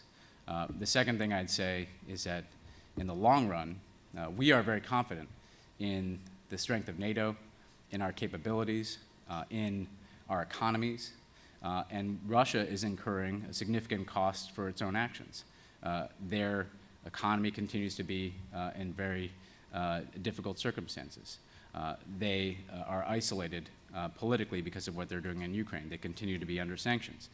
So in the long run, that cost-benefit analysis has to sink in, that unless Russia shifts course, there is going to be the response that you're seeing through sanctions, the response that you're seeing through these deployments, and there's going to be solidarity among NATO, and we're not going to allow Russia in any way to undermine that solidarity. Margaret. I imagine that during the phone conversation the President had with Vladimir Putin the other day, some of this was foreshadowed, discussed during that conversation. Do you expect this movement, this effort to send a message to Putin to inhibit other efforts to get the Russians to rein in their client in Syria? I mean, the U.S. has been emphasizing how they can work together in some ways on the diplomatic front. And then, secondly, can you flesh out a little bit about what you were talking about there, Ben, in terms of refugees? There's been some speculation that, for lack of a better term, that refugee movement is weaponizing refugees. Is there the idea or perception here that those refugee flows are intentionally meant to destabilize Europe? So on your first question, they actually didn't really discuss these issues. There were 3 topics of discussion: the situation in Nagorno-Karabakh, the situation in Syria, and Ukraine. I think Russia has been fully aware that we're planning to undertake the types of steps that we announced today. They've expressed their opposition to those steps. I think the important point to make here is that we have always made very clear that we are not going to draw linkages. In other words, we're not going to say that we're going to scale back our commitment to the sovereignty and territorial integrity of Ukraine or our actions in Europe in exchange for some degree of Russian cooperation in Syria. We're dealing with these issues in isolation. And again, if we could have constructive Russian cooperation on these issues, that would be preferable. And so much of their conversation focused on whether or not we can arrive at some understanding in Syria to reinforce the cessation of hostilities, to focus on ISIL and al-Nusra and not the moderate elements of the opposition, and to get back onto a political process that leads to a new government in Syria. We remain very open to that type of cooperation. But again, we're not drawing linkages between these different issues. On the issue of refugees, it didn't come up in that particular context. I will say a couple things. First of all, NATO has been working, in addition to the political agreement that the EU reached with Turkey, NATO has also been working in the Aegean and the Eastern Mediterranean to help address the refugee flows and to help provide greater security along NATO's southern flank. At the same time, we are working with our European allies as they deal with these inflows of refugees, in part by demonstrating that we're going to lead on this as well. And that's why the President is hosting this summit at the UN General Assembly, in addition to taking our own complement of refugees. I do think that one of the things that comes up in conversations, in addition to the refugee issue, is that there have been some efforts from Russia to essentially try to sow some discord or dissension within Europe. They have a very loud megaphone in this part of the world, and you see efforts that seek to pull apart the threads of European and transatlantic unity. And there is some concern about that, and I think that in part fuels the types of statements you saw from President Obama and President Tusk today in reaffirming the importance of transatlantic unity and European solidarity, pushing back against the forces of disintegration, whether those come from globalization and some of the backlash against globalization, whether that comes from Russia and some of the things that they say and do to try to create a sense of disunity, or whether that comes from security threats like terrorism. Mark?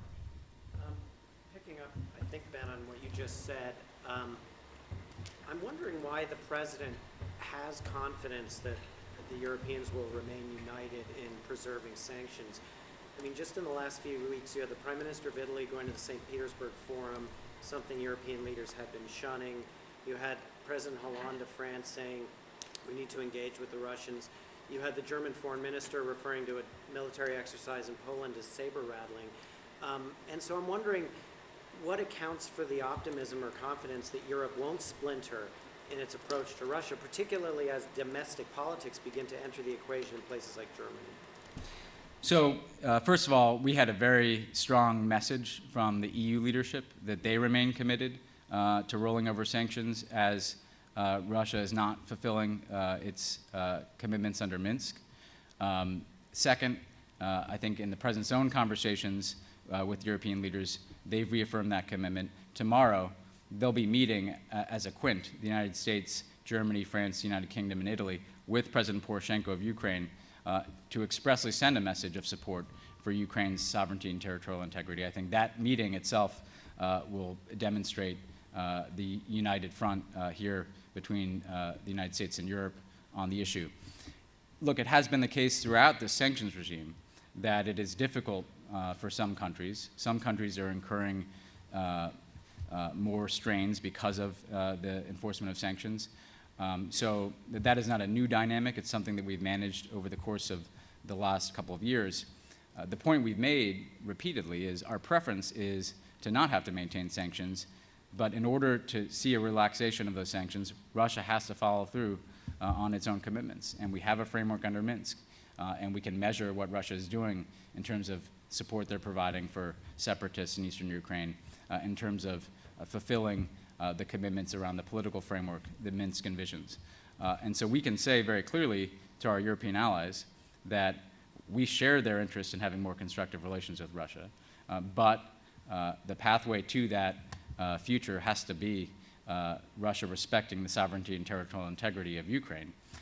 And the risk of not taking that stand is European security and an international order that shows that there are consequences for that type of behavior.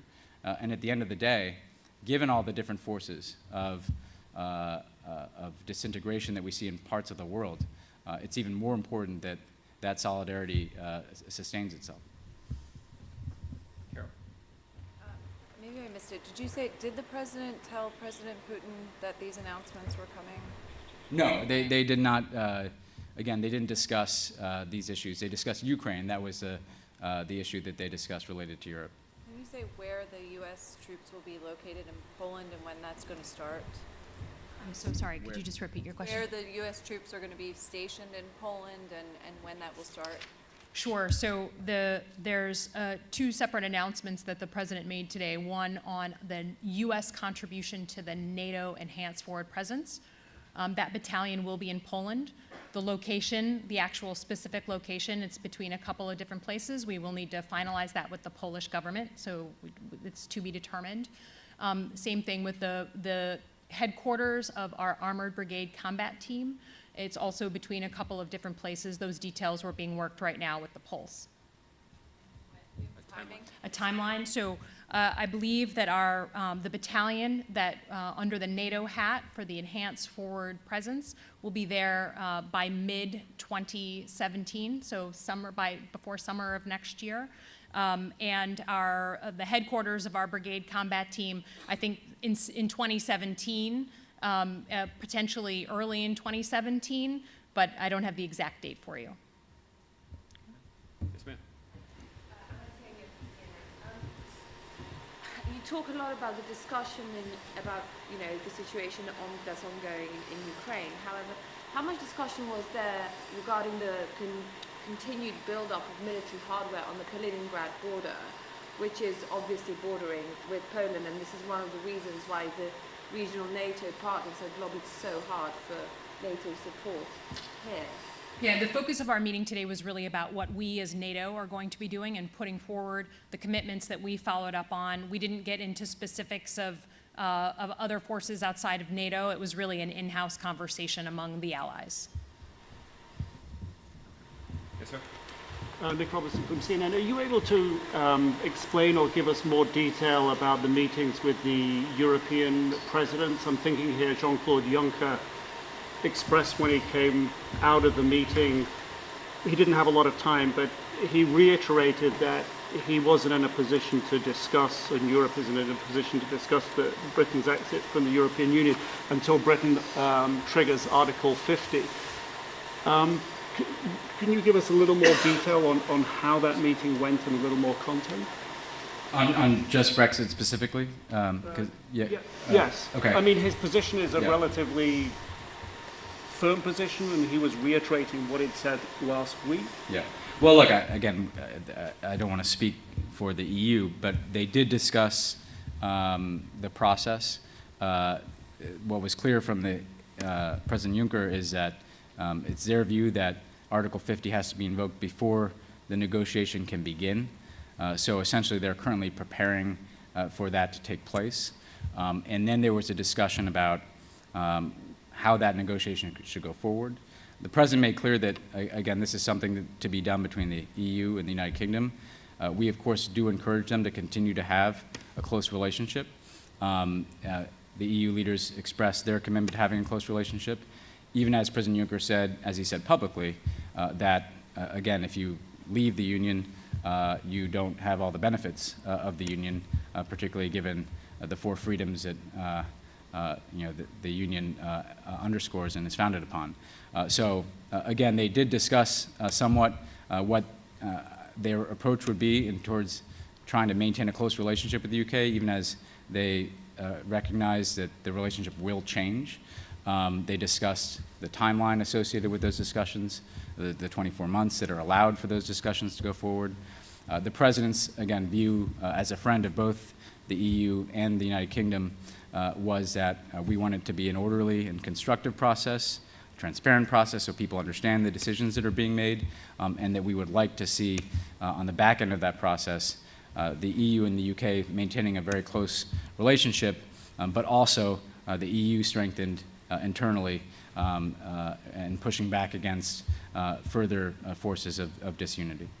I suppose my point is, did you come out of that meeting as encouraged as you hoped you might have been, that there could be a smooth, relatively easy transition, which was clearly the point of that meeting, the economic consequences for the world a start? Yeah, I think we did. I think it was clear that people recognize just how important it is that this be done in a way that not upset financial markets, that not upset global economic stability. I think it was clear from the meeting that this is not going to be done in a way that is punitive towards the United Kingdom, but rather is about defining a new relationship. So we were, again, assured that they're taking a very sober, constructive approach to this, that they recognize that the relationship would have to change after Article 50 is invoked, but that, again, they want to proceed in a manner that does address those global economic concerns and that preserves the partnership and relationship between the United States, Europe, the United Kingdom, even as the specific relationship between the Union and the UK will change. Jess? Follow on, you mentioned the four freedoms, and one thing we heard from the EU leaders was the importance of preserving the freedom of movement for workers if they were to preserve the access to the free market, or to the European market. So I'm wondering, does the president agree with that kind of specific, even though the negotiations haven't begun, it seems like they've set out a red line right there? Well, look, we really don't take specific positions on the substance of the negotiation. I think the EU leaders are just making a simple point that there are certain benefits that accrue to EU members. The relationship with the UK will change in some ways. We will leave it to the EU and the UK to sort that out in terms of the specifics. And he said publicly, President Juncker, that's the same message he said privately with respect to the four freedoms. But again, it's not our position to get into the negotiating substance, but rather to try to encourage a process that can lead to an end result that is orderly, that does not disrupt the global economy, that can maintain both transatlantic solidarity and European unity. Okay. Anything else for Alyssa? Okay. Thank you for your time, Alyssa. Nice job. Okay, before we move on to other topics, I know that there is great interest in an update on the president's schedule for the remainder of this trip. I don't have any additional details about any potential changes to the president's schedule. So we will certainly keep you apprised if any changes are made, but at this point, I don't have any changes to announce. So with that out of the way, are there other questions you'd like to discuss? Kevin. Thanks, Josh. Can you explain to the American people what the 1,000 American troops rotating in and out of Poland really means to them? And as far as Brexit is concerned, the impact on NATO, is there an actual impact, or is this something that is, broadly speaking, more semantics than anything else? So on the second question, there's absolutely no impact on NATO from Brexit. The leaders actually made a point of stressing that. The UK is in NATO. They're a critical member of NATO. They're going to remain a critical member of NATO. The EU, even as they have their own foreign and defense policies in certain areas, also stressed us their continued commitment to NATO. So we don't see any change in the solidarity in the alliance from Brexit. Even as it stays the same, roughly, still for the UK? Yeah, the 2% commitment remains an alliance commitment, and the UK is one of the few countries that has actually already met that commitment. Other countries are moving towards it over the next several years. On your first question, I think for the American people, the important point is that NATO has been a cornerstone of our own security, that having a space for Europe to be at peace with itself, to be prosperous, to be democratic, has benefited us greatly. Europe is our closest partner in the world. Europe is one of the biggest markets for our goods. So European security is fundamental to our own security and prosperity. And having this troop presence in Poland, having this additional NATO presence along the eastern borders in the Baltics, I think reaffirms that we are going to fulfill our alliance commitments under Article 5 to defend every ally, and that the American people benefit greatly from being able to count on the security of Europe. And this, I would also say, in Poland in particular, we're very proud of what we've done to support the emergence of democracy and emergence of a more stable and dynamic economy since the end of the Cold War. And so it's also a signal not just of our NATO commitment, but of our commitment here to Poland. If I could follow, and then just one last one for you, Josh. If I could ask you, Ben, about Finland. and Ukraine and perhaps Georgia, are those all nations that, among the conversation anyway, that are still possible signatories to NATO in the near future? And if so, what can the United States do, if anything, to facilitate that?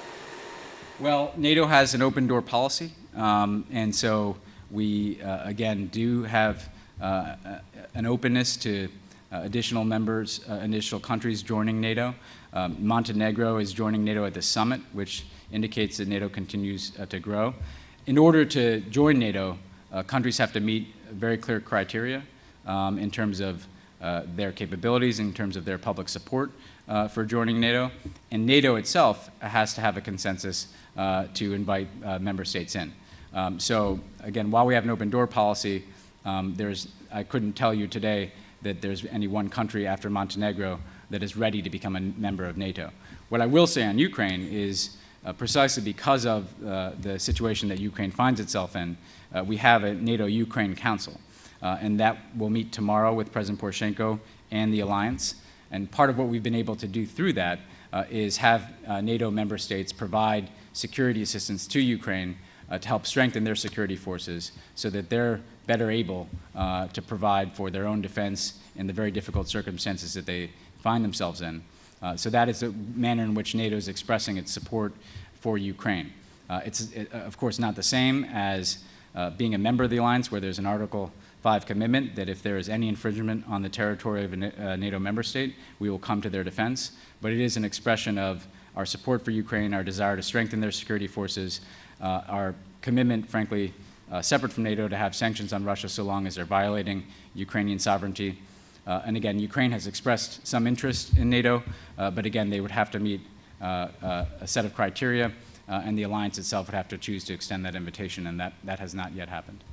Finland? Yes. Finland also cooperates closely with NATO and NATO member states in terms of their security policies.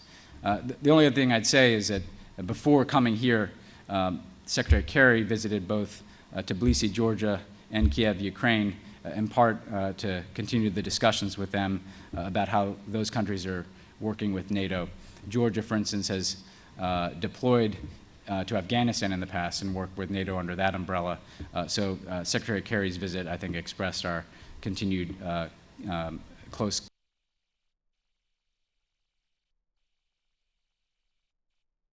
And his reaction to what's transpired in Dallas, how much did this take out of him personally?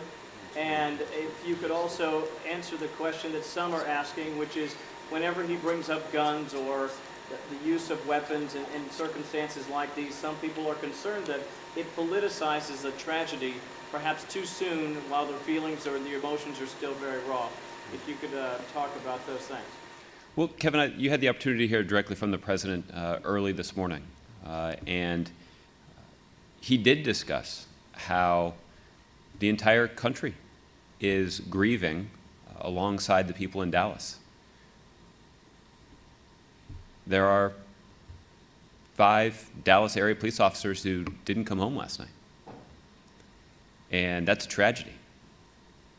And as the President himself said, there is no justification for violence against law enforcement officers.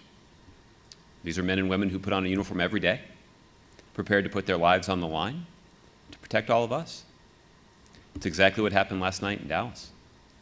You had a large number of police officers who put on their uniform and were on duty last night to ensure the safety of innocent citizens who are making their voices heard and expressing their concerns about inequities in the criminal justice system. And yet those police officers still fulfilled their responsibility to protect their fellow citizens. That's what makes the loss of those police officers all the more tragic. And the President had an opportunity to convey his condolences on behalf of the country directly to the mayor when he spoke to him earlier today. And if there are additional conversations that the President has with officials in Dallas, we'll certainly let you know. I know that White House officials have been in touch with officials in Dallas, not just through the night, but also over the course of the day today. The Attorney General spoke earlier today, and she discussed how there are a range of federal law enforcement agencies that are offering their support to law enforcement in Dallas. This includes the FBI, the ATF, and the Marshal Service. I know that the Department of Homeland Security has resources that they can lend to this effort. I think the kind of federal response that you're seeing operationally, as well as the emotional response you're seeing across the country, reflects the depth of the tragedy in Dallas that took place last night. And obviously the President is feeling that, even though we are 7 time zones away. As it relates to the gun issue, I think the President was quite direct in his comments today, indicating that our thoughts, first and foremost, are with the families of those who lost loved ones. And there is never a justification for carrying out acts of violence against law enforcement officers. But the President's views about the impact that the easy availability of guns has in our community is a significant source of concern to him. And too many innocent lives have been claimed because of the easy access that people have to guns, in some cases guns that were never intended to be on city streets. So the President's policy position is clear, but the President was just as clear about the fact that our foremost concern right now is consoling and supporting the families of those police officers who were killed and the broader community in Dallas that is feeling quite acutely the tragedy from last night. Ron. You won't say anything about a change in the schedule, but can you confirm that is there some consideration of the President returning to the United States, breaking off his trip? Is there some consideration of that? Well, listen, at this point, if we have a change in the schedule to announce, we'll let you know. Obviously, this is an incident that took place only about 18 hours ago. And while the President has been engaged in some critically important work here in Warsaw, interacting with our NATO allies that Ben and Melissa have been describing, the President has been getting regular updates about what's happening back home as well. And one of the challenges of the presidency is the person who is entrusted with the responsibility of leading the country has to be able to focus on and devote significant attention to more than one priority at a time. I just don't have any changes to the schedule to announce, particularly given that this is something that just transpired in the last 18 hours, but it's something that we'll follow closely, and if it merits or requires a change in the President's schedule, then we'll certainly let you know. What kind of development could merit a change in the schedule? Well, there are more facts and details that need to be learned about the investigation, and obviously this is something that the entire country is reacting to, and something that the federal government is supporting the response to. But look, if there's a change in this President's schedule, then we'll be sure to let you know. Kevin asked you about the gun issue. What about the more broad criticism and some specific comments by some of the President's critics who suggest that his support for protesters, his support, his focusing on what he sees as racial biases in the criminal justice system and in policing around the country, in some way, I don't want to say encourage or cause, but create the conditions whereby attacks on police officers might be carried out. In particular, there's one representative in Texas who said that the spread of misinformation and constant instigation by our leaders, including our presidents, has contributed to this, what he calls this modern-day hostility between the communities, certain communities, and the police. Well, let me answer that in a couple of ways. The first is the President was quite direct today, and not for the first time, that there is never justification for carrying out an act of violence against a law enforcement officer. I think the second thing is the President confronted this question quite directly yesterday upon arrival in Warsaw, before the tragedy in Dallas, just a couple of hours before the tragedy in Dallas. And again, the President was quite direct in saying that acknowledging the reality of some of the persistent racial disparities in our criminal justice system and vowing to confront them is not at all an expression of criticism or a lack of support for the vast majority of men and women in law enforcement who do an outstanding job. There are men and women in law enforcement agencies all across the country who put on their uniform every day, prepared to put their life on the line for the community that they've sworn to serve and protect. And the President said at his State of the Union address, not this year, but last year, that those men and women have a right to come home.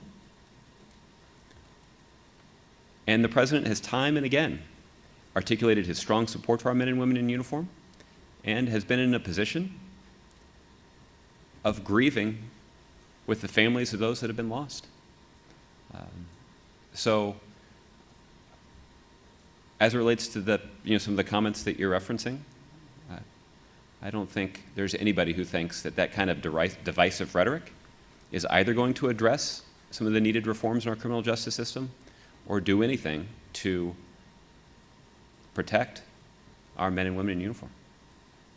The President is confident that he has struck the right balance in this very sensitive issue. Yeah, look, I think people can judge for themselves, but I think that the President confronted this quite directly in the remarks that he delivered last night in Warsaw, just hours before this tragic shooting in Dallas. You said that the President did call the mayor has he been, are there any other specific conversations he has had with people there in Dallas or in Texas or in the States? That's the only, the President did place a call to Mayor Rollins this morning, Warsaw time. It's still the middle of the night back in Dallas. I'm not aware of any additional calls that the President has made, but if he has, then we will let all of you know. How did the President find out about this? Was he awakened? Was he, I think it was about 6 a.m. local time or so? Any detail about that? Well, what I can tell you is that the President did wake up to this news this morning in Warsaw. The President was updated on this situation by his national security team back in Washington. That means he was awakened to be told the news? I'm not going to get into the details of how exactly that information was communicated to him, but he woke up to that news early this morning in Warsaw.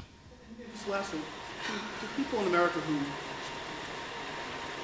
I understand some of the arguments, but just feel that this is a time when the President should be there, hands-on. Obviously, he's in meetings here, hours on end, on some very sensitive and critical issues.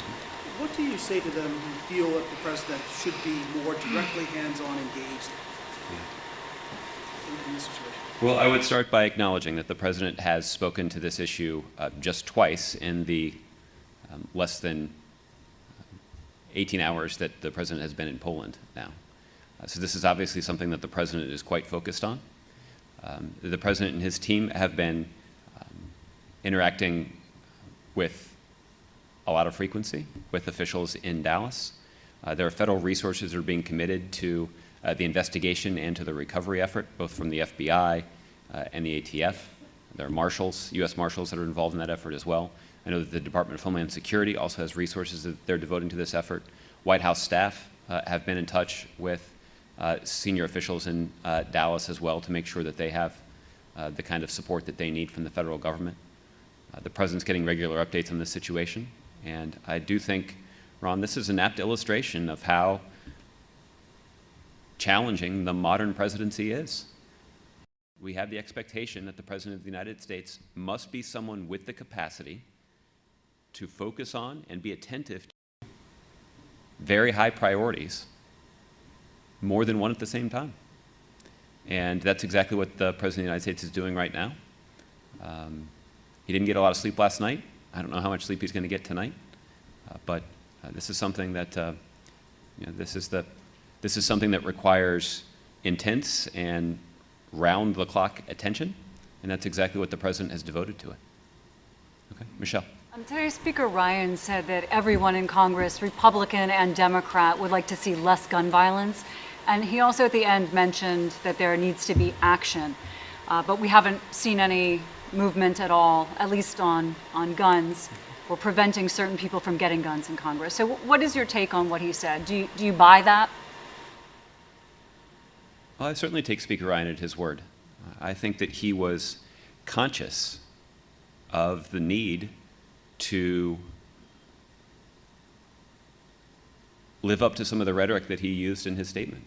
You know, he noted specifically that it's important for the country not to lose sight of the values that unite us. Speaker Ryan acknowledged in his statement that there are differences. We do have some differences about the best way to achieve these goals that we share. But I think particularly at this time in our country, in the aftermath of a tragedy as terrible as the one that was sustained in Dallas last night, I think Speaker Ryan struck the right tone, and I certainly take him at his word. Does the president consider this to be an act of terrorism?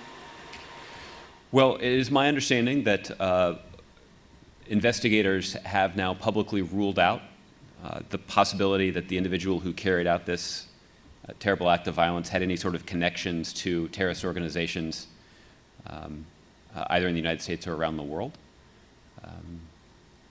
So if that's the question that you're asking, I don't think that there's a link to any sort of terrorist conspiracy. I think that investigators have ruled that out.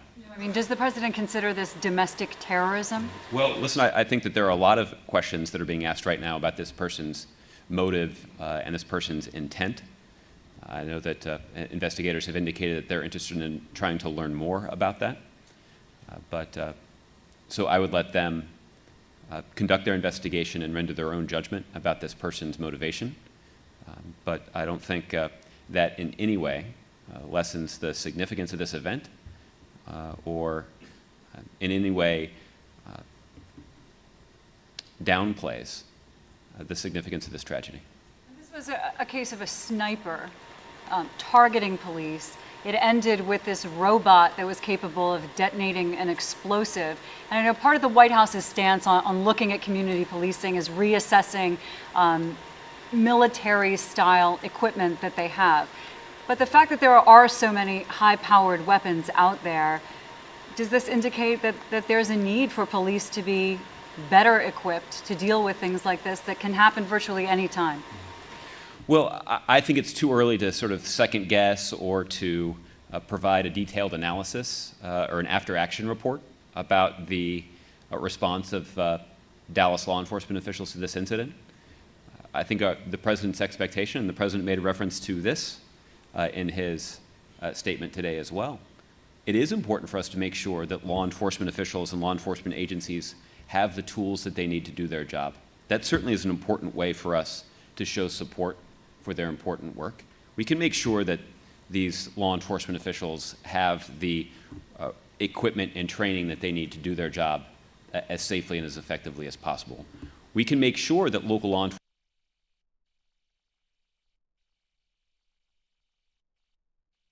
levels.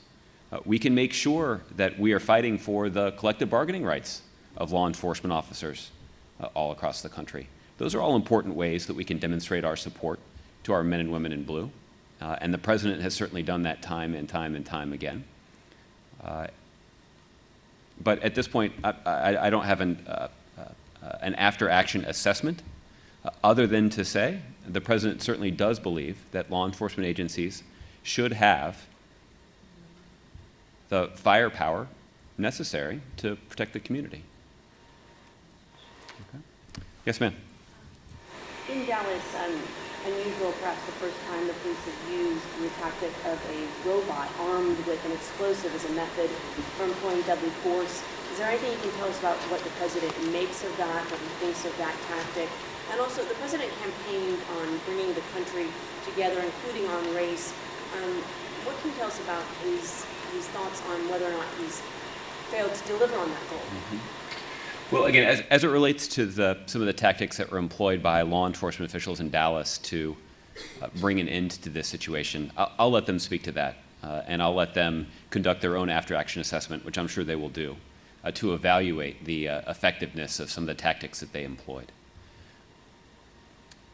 As it relates to the president and the priority that he's placed on uniting the country, this is something that the president has talked about on many, many occasions, and I'll try to summarize it, but He certainly has said it many times much more eloquently than I will be able to do from here. I would summarize it, though, as in the following way. The President, I think most eloquently in his speech at Selma, noted that our country has made remarkable progress over the last several decades in living up to our founding principles and ensuring that people are treated fairly, regardless of the color of their skin, regardless of what their last name is or where they came from. And to deny that progress is to deny the significant sacrifice that so many Americans of all races made to make that progress. So, at the same time, I don't think there's anybody that thinks that that work is done. And that is what makes our country special, is that we are doggedly, daily, seeking to form a more perfect union. And that means, or that certainly includes, living up to the kinds of values that we cherish and ensuring that individuals are judged by their content of their character, not by the color of their skin, as Dr. King said. And we certainly have much more work to do as a country to realize that vision and to fulfill that promise that our founding fathers first identified. Dallas did all the right things: community policing, police training and de-escalation, and they even supported the peaceful protests yesterday by taking selfies. And those are exactly the kinds of things the President and other Democrats, including black leaders, have pushed for. What remedies does he believe will work? Well, I think this goes to the question that Michelle is asking about the potential motive of this individual. So it's hard for me to weigh in on that too directly at this point. I have read a little bit about the important reforms that Dallas, under the leadership of Mayor Rollins and the police chief, have implemented to strengthen the bonds between law enforcement officials and the communities that they serve. And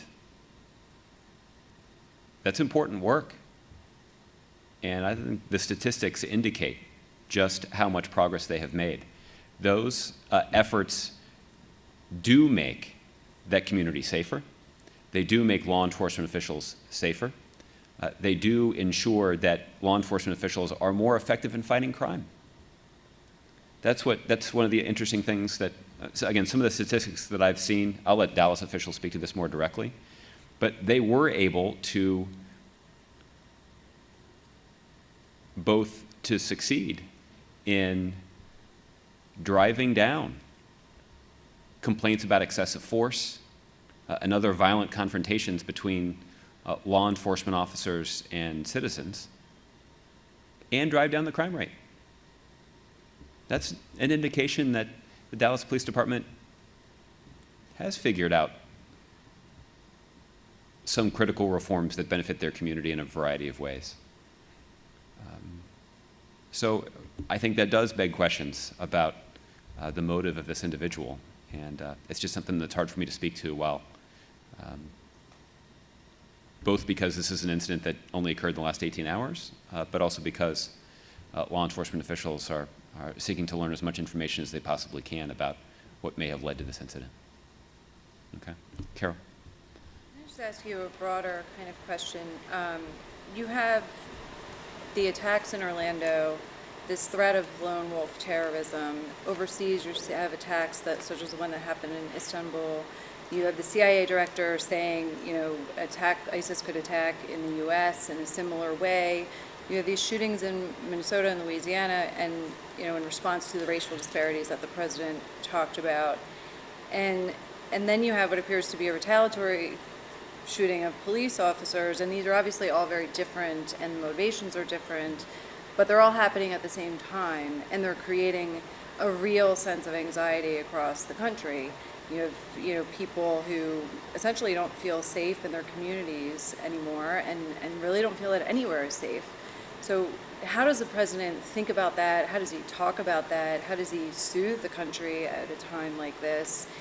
And why should people feel that they are safe when things are so different now than they were even a year ago?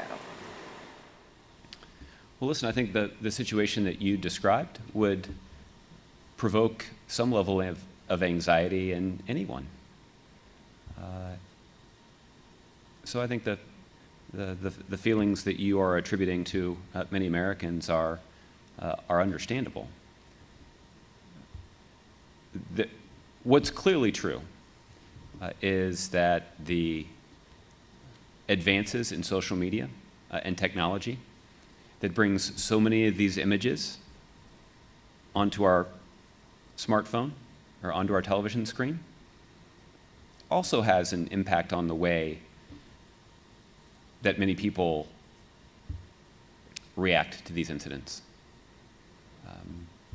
I think there is, certainly not a psychologist, but it seems reasonable to me to conclude that there is a material difference in the emotional response that is provoked when you read about something in the newspaper as opposed to seeing a violent image on your smartphone, something that you carry around every day in your pocket. That's going to leave a more personal and lasting emotional impact. I think what people should have confidence in are the kinds of things that we've long leaned on in difficult times. A significant portion of the community, of the country, a large number of Americans were quite concerned in the aftermath of the reports about shootings in Baton Rouge and in Minnesota earlier this week. And the response that we saw in Dallas, peaceful Americans registering their concerns publicly and having those rights be protected by police officers, having police officers literally put their lives on the line to protect innocent citizens and to protect their right to make their voices heard, should give us a lot of confidence in the character of our men and women in law enforcement and in the character of the people of this country. The president has that confidence. The president talked in his statement last night about how people of goodwill and people who are willing to act in good faith have a responsibility to come together to address some of these persistent problems in our criminal justice system. That's what Americans have been doing for generations. And this generation of Americans is absolutely as well prepared as any other to confront these challenges, to do so in a way that unites us. I think that the fact that the Republican Speaker of the House and the Democratic President of the United States, both calling for unity, even in the face of a remarkably divisive election year, I think is further evidence of the fact that the vast majority of Americans have their values in the right place. And those are the kinds of values that get us through tough times. And the president is incredibly confident that those values will serve us quite well as we confront these challenges too. Josh, yeah, please add to it. Just because you touched on the national security component, we've actually spent a fair amount of time obviously thinking about this issue in the context of terrorism, but it applies broadly, as you said, Carol. One additional point I'd make is that being here in Poland reminds you that each generation has different unique security challenges. If we had been having this discussion 30, 40 years ago, I think the thing that gave people a lot of anxiety was the risk of a nuclear war. And that was the context within which NATO was established, and that was its purpose for many decades. We've seen since then different threats. We've seen war in the middle of Europe in the 90s. We saw a catastrophic terrorist attack on 9/11 that took thousands of lives. And then we saw the protracted conflicts in Iraq and Afghanistan, which obviously carried an enormous cost for Americans, as well as many other people. I think what we see today is a security environment where,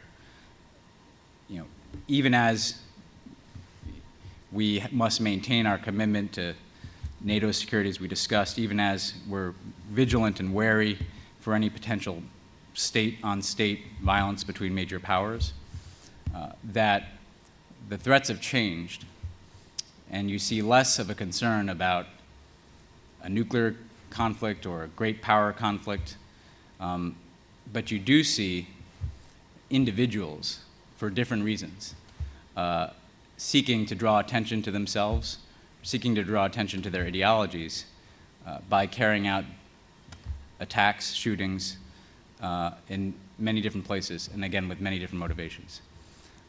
In some ways, that is a new asymmetric security reality that we are addressing.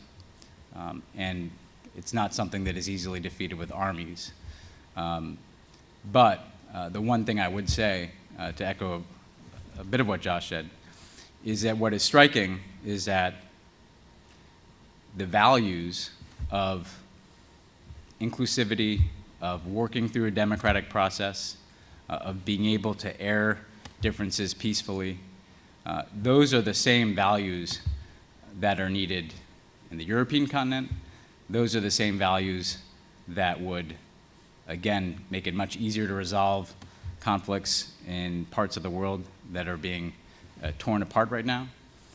And that is also what distinguishes the United States, is that in the aftermath of Orlando, you had very different communities speaking out against that type of action, from our Muslim American community to our LGBT community to many other Americans. And so I do think that at this particular moment, this core question of whether or not we're going to respond to either heinous attacks, twisted individuals, or forces of disintegration by giving in to fear and giving in to the forces of tribalism that want to pull people apart, whether we're going to go that path or whether we're going to stick to the values, again, of democracy, inclusivity, pluralism that have gotten us this far, that's the fundamental question confronting, again, not just the United States at home, but our transatlantic alliance and our global community. And so,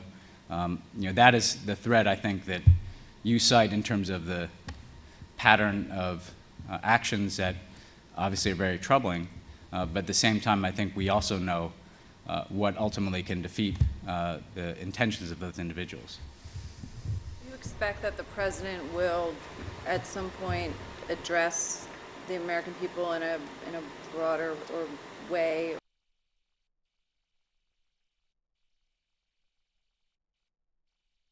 I mean, all those instances that you mentioned, Ben, like, people have historically looked to the president for guidance and leadership, and it's not clear to me what he sees his role as right now.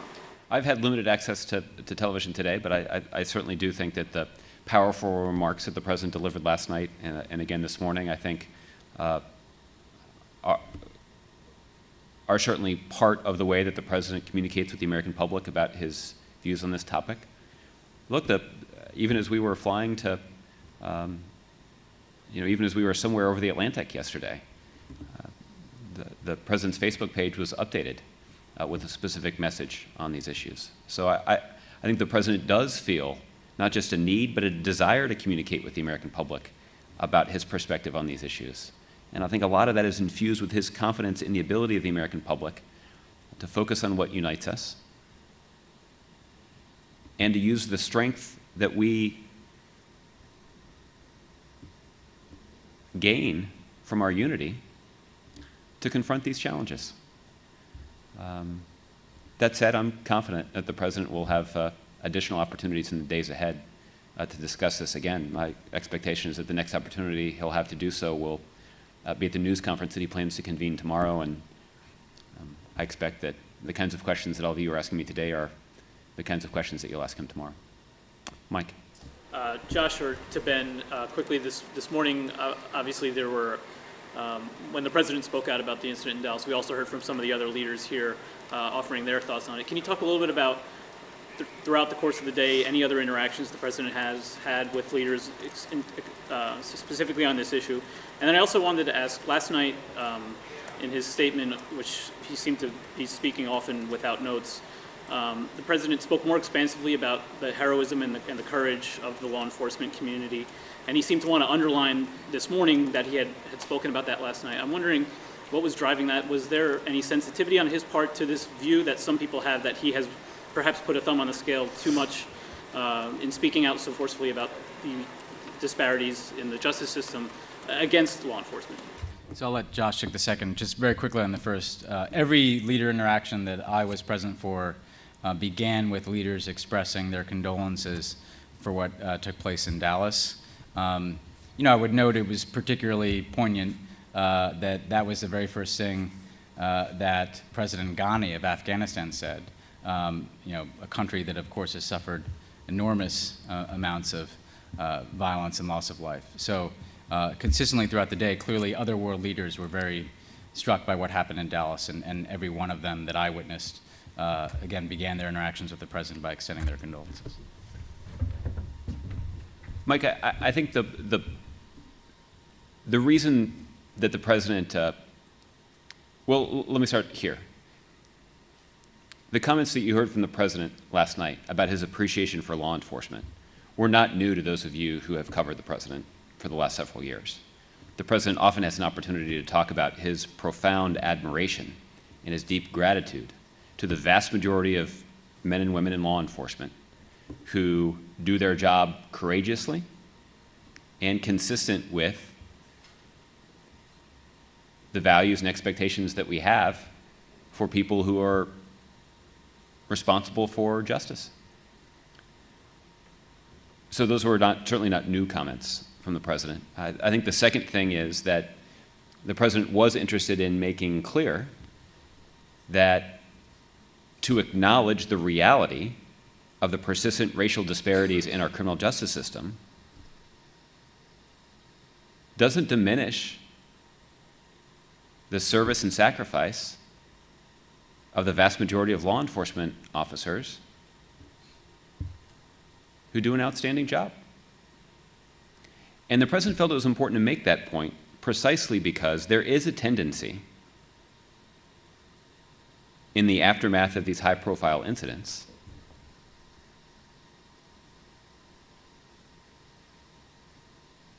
for people to engage in the kind of political rhetoric that ends up dividing people. Those kinds of divisions that are the result of some of that rhetoric are basic obstacles to our ability as a country to solve the problem. So that's why you heard the President express some hope that the response this time might be a little bit different than what it usually is. The usual retreating to our partisan corners is a significant obstacle to our ability to solve this problem. And the President acknowledged this too, that there has been an effort underway on Capitol Hill for many months now to try to move bipartisan criminal justice reform that would address some of the disparities that the President touched on last night. We haven't been able to get over the hump yet. But if we can resist the urge to resort to that political rhetoric and focus, as Speaker Ryan did today, on the values that unite us, we're going to be much more likely to succeed in developing policy solutions that will have a tangible impact on these challenges. The President's also realistic about this. And again, he acknowledged this last night too. These are not the kinds of problems that are likely to be entirely solved in his lifetime or even in his children's lifetime. But there surely is progress that we can make. And I think when we see these kinds of incidents, and I'm I'm referring to Dallas, to Baton Rouge, and to Minnesota. People of good faith have their conscience aroused. And they recognize that these kinds of problems that are difficult to solve and in some cases easy to ignore are worth prioritizing. We need to make them a priority in our country. And the president is certainly determined to continue to try to find common ground and to try to build the kinds of bridges that will make a solution to some of these challenges more likely. Justin. Can I follow on that? I mean, you were just talking about divisive rhetoric as an obstacle, and earlier in response to Ron's question, you noted that you used that same phrase, divisive rhetoric, to describe some of the responses that we've seen out of Republican members of Congress. Is the president or are you frustrated by those statements, and do you see even an implied linkage between what the president's had to say on these issues and what we saw in Dallas as an obstacle to our ability to solve the problem, or even worsening the problem? I think Justin was sort of intentionally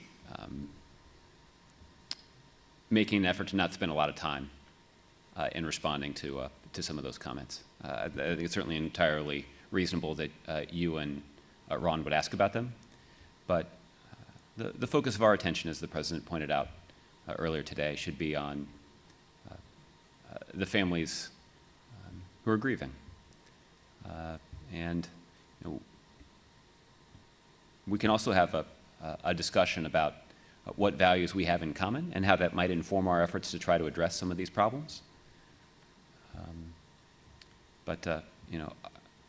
I'll let those who are using that kind of rhetoric and casting those kinds of aspersions explain their rationale. I wanted to ask about one specifically that you might give me the same answer to, but Joe Walsh, the former Republican from Illinois, tweeted and then deleted for the president to, quote, watch out after the shooting. Did you have any response to that specifically? Not even an oblique one. Margaret. The president talked about his concern about easy access to powerful weapons.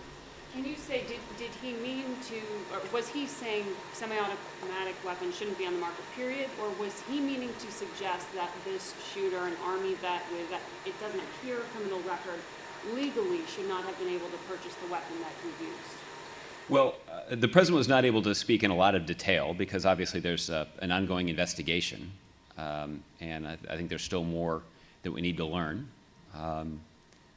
about what exactly transpired, what motivated this individual to take these actions, what kind of weapons this person used to carry out these tragic shootings, and how this person was able to obtain these weapons. I think the president was just making a very broad point about his ongoing concern about the fact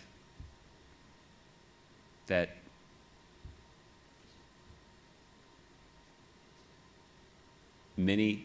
far too many innocent lives have been lost to gun violence.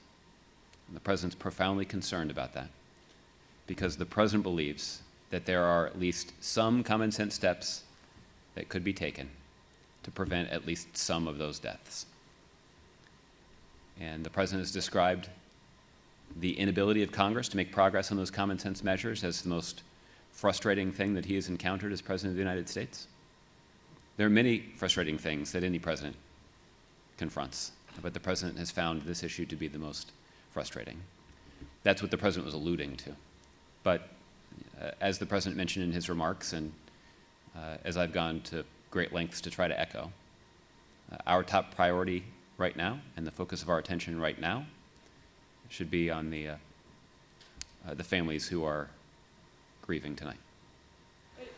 Because, as you know, I mean, people are going to criticize the president for that statement, given that so far it doesn't appear that there should have been a reason that the shooter was prevented from obtaining weapons, right? I mean, he was an Army vet. Well, again, I'm unable to speak to the details about what exactly weapon he was using. But we certainly know that there have been other incidents in which individuals were able to purchase an assault weapon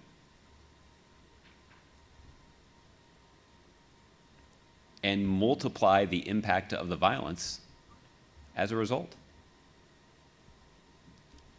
I don't know whether or not that applied in this case, because I don't know what weapon this killer was using last night. But I think the president is just making the observation that there are some common sense things that we could do that would make our community safer. And there are far too many acts of gun violence that have taken far too many innocent lives. And the president has always gone to great lengths to point out that there is no single bill that could be passed that would prevent every single act of gun violence as a practical matter. But there are some common sense things that we could do that would make our communities at least a little safer. And we can implement those policies without undermining the constitutional rights of law-abiding Americans, and the president believes that we should do it. Can you say whether the president is viewing this, I know you can't speak to motivations, but is he viewing this, it seems to be in the language he's using, framed in a racial context? Is this a hate crime? I know that there are some people, again, who have raised that prospect, and there are some reports about what this individual might have said to police officers last night, and there are some who are speculating that that might provide some insight into this individual's motivation. I just think it's too early to jump to that conclusion at this point. What is clear is that this individual targeted police officers. This individual, this killer, targeted police officers who had put on their uniform and were putting their life on the line to protect people who are exercising their constitutional right to free speech and freedom of assembly. And I think that is a powerful, maybe even chilling illustration of what our men and women in law enforcement do every single day. And unfortunately, 5 of those officers lost their lives doing it last night, and that's a genuine tragedy. Can you say whether the president intends to or already has viewed the videos of the incidents he spoke about last night in Minnesota and in Louisiana? I know the president has seen some of those images. I don't know if he's watched the entirety of the videos that have been posted online, but the president is certainly has seen those images, and he found them, as I mentioned yesterday, he found them deeply disturbing. What was it? Can you pinpoint for us what prompted the president last night while he was on that flight across the Atlantic, you know, having already watched news reports, to say, this is something that I have to get out there and speak about? Listen, I think that is an indication. The fact that the president spoke last night about these issues, I think, is an indication of just how deeply and personally the president feels about these issues. The president is pained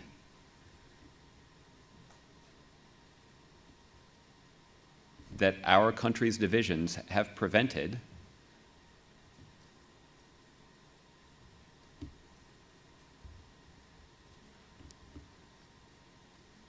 as much progress as he would like to see on these persistent racial disparities in our criminal justice system. These issues are not new to the president. Before anybody ever heard of Barack Obama, when he was a state senator in Illinois, his landmark legislative achievement was negotiating with Democrats and Republicans, with civil rights leaders and law enforcement organizations, to pass legislation to try to address the problem of racial profiling in Illinois. And then State Senator Barack Obama did succeed in working effectively with law enforcement and civil rights leaders to pass legislation that addressed that issue. So this is something the president spent a lot of time thinking about. It's not new to him. And again, I think that's also what informed his comments last night. He's seen directly, based on his own personal experience in talking to police officers across the country, including in Illinois, about how addressing the ruptured trust between law enforcement officials and some of the communities that they serve can make those law enforcement officials themselves safer as they do their job and more effective in fighting crime. So this isn't, clearly our values are critically important, and making sure that we have a criminal justice system that treats people fairly, regardless of the color of their skin, should be a priority for all of us.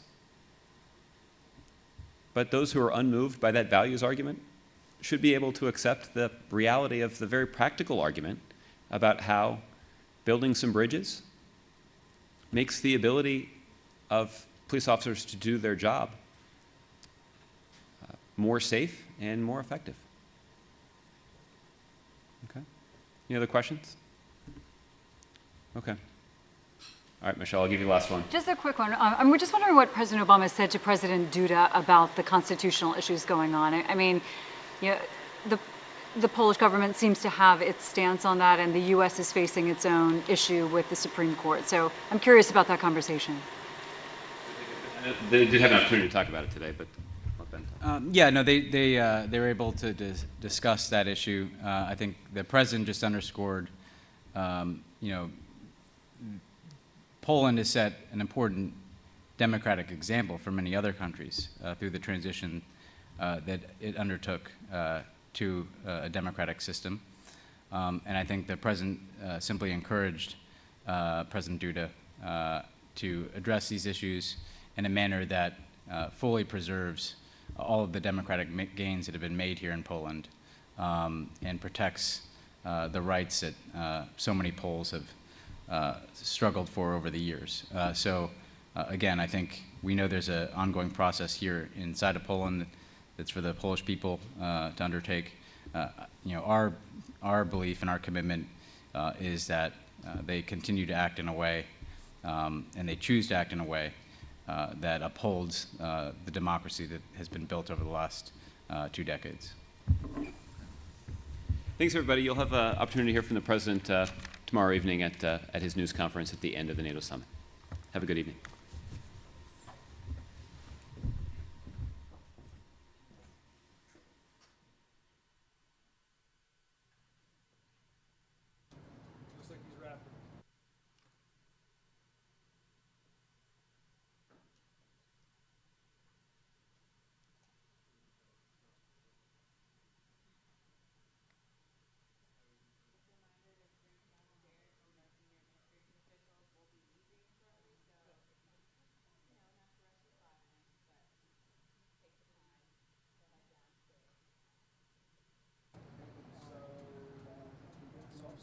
All right, everybody, welcome to the Fox 10 News Now stream. Obviously a very, very busy day on the stream once again, as we are just not even 24 hours removed from the horrible, horrible actions in Dallas, Texas from last evening. We'll have much more on that as the day goes on.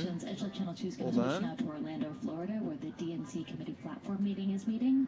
All right, and what we are going to do now is just take a little breather on the stream. We're going to be back at 1 o'clock with a live event. Just about 40 minutes away, we're going to have a live event from Minnesota, where the Minnesota governor will be talking with his public safety teams to the reporters about the shooting a couple days ago in Minnesota. So we're going to take a little break. We'll be back in about 40 minutes for you on the Fox 10 News Now stream.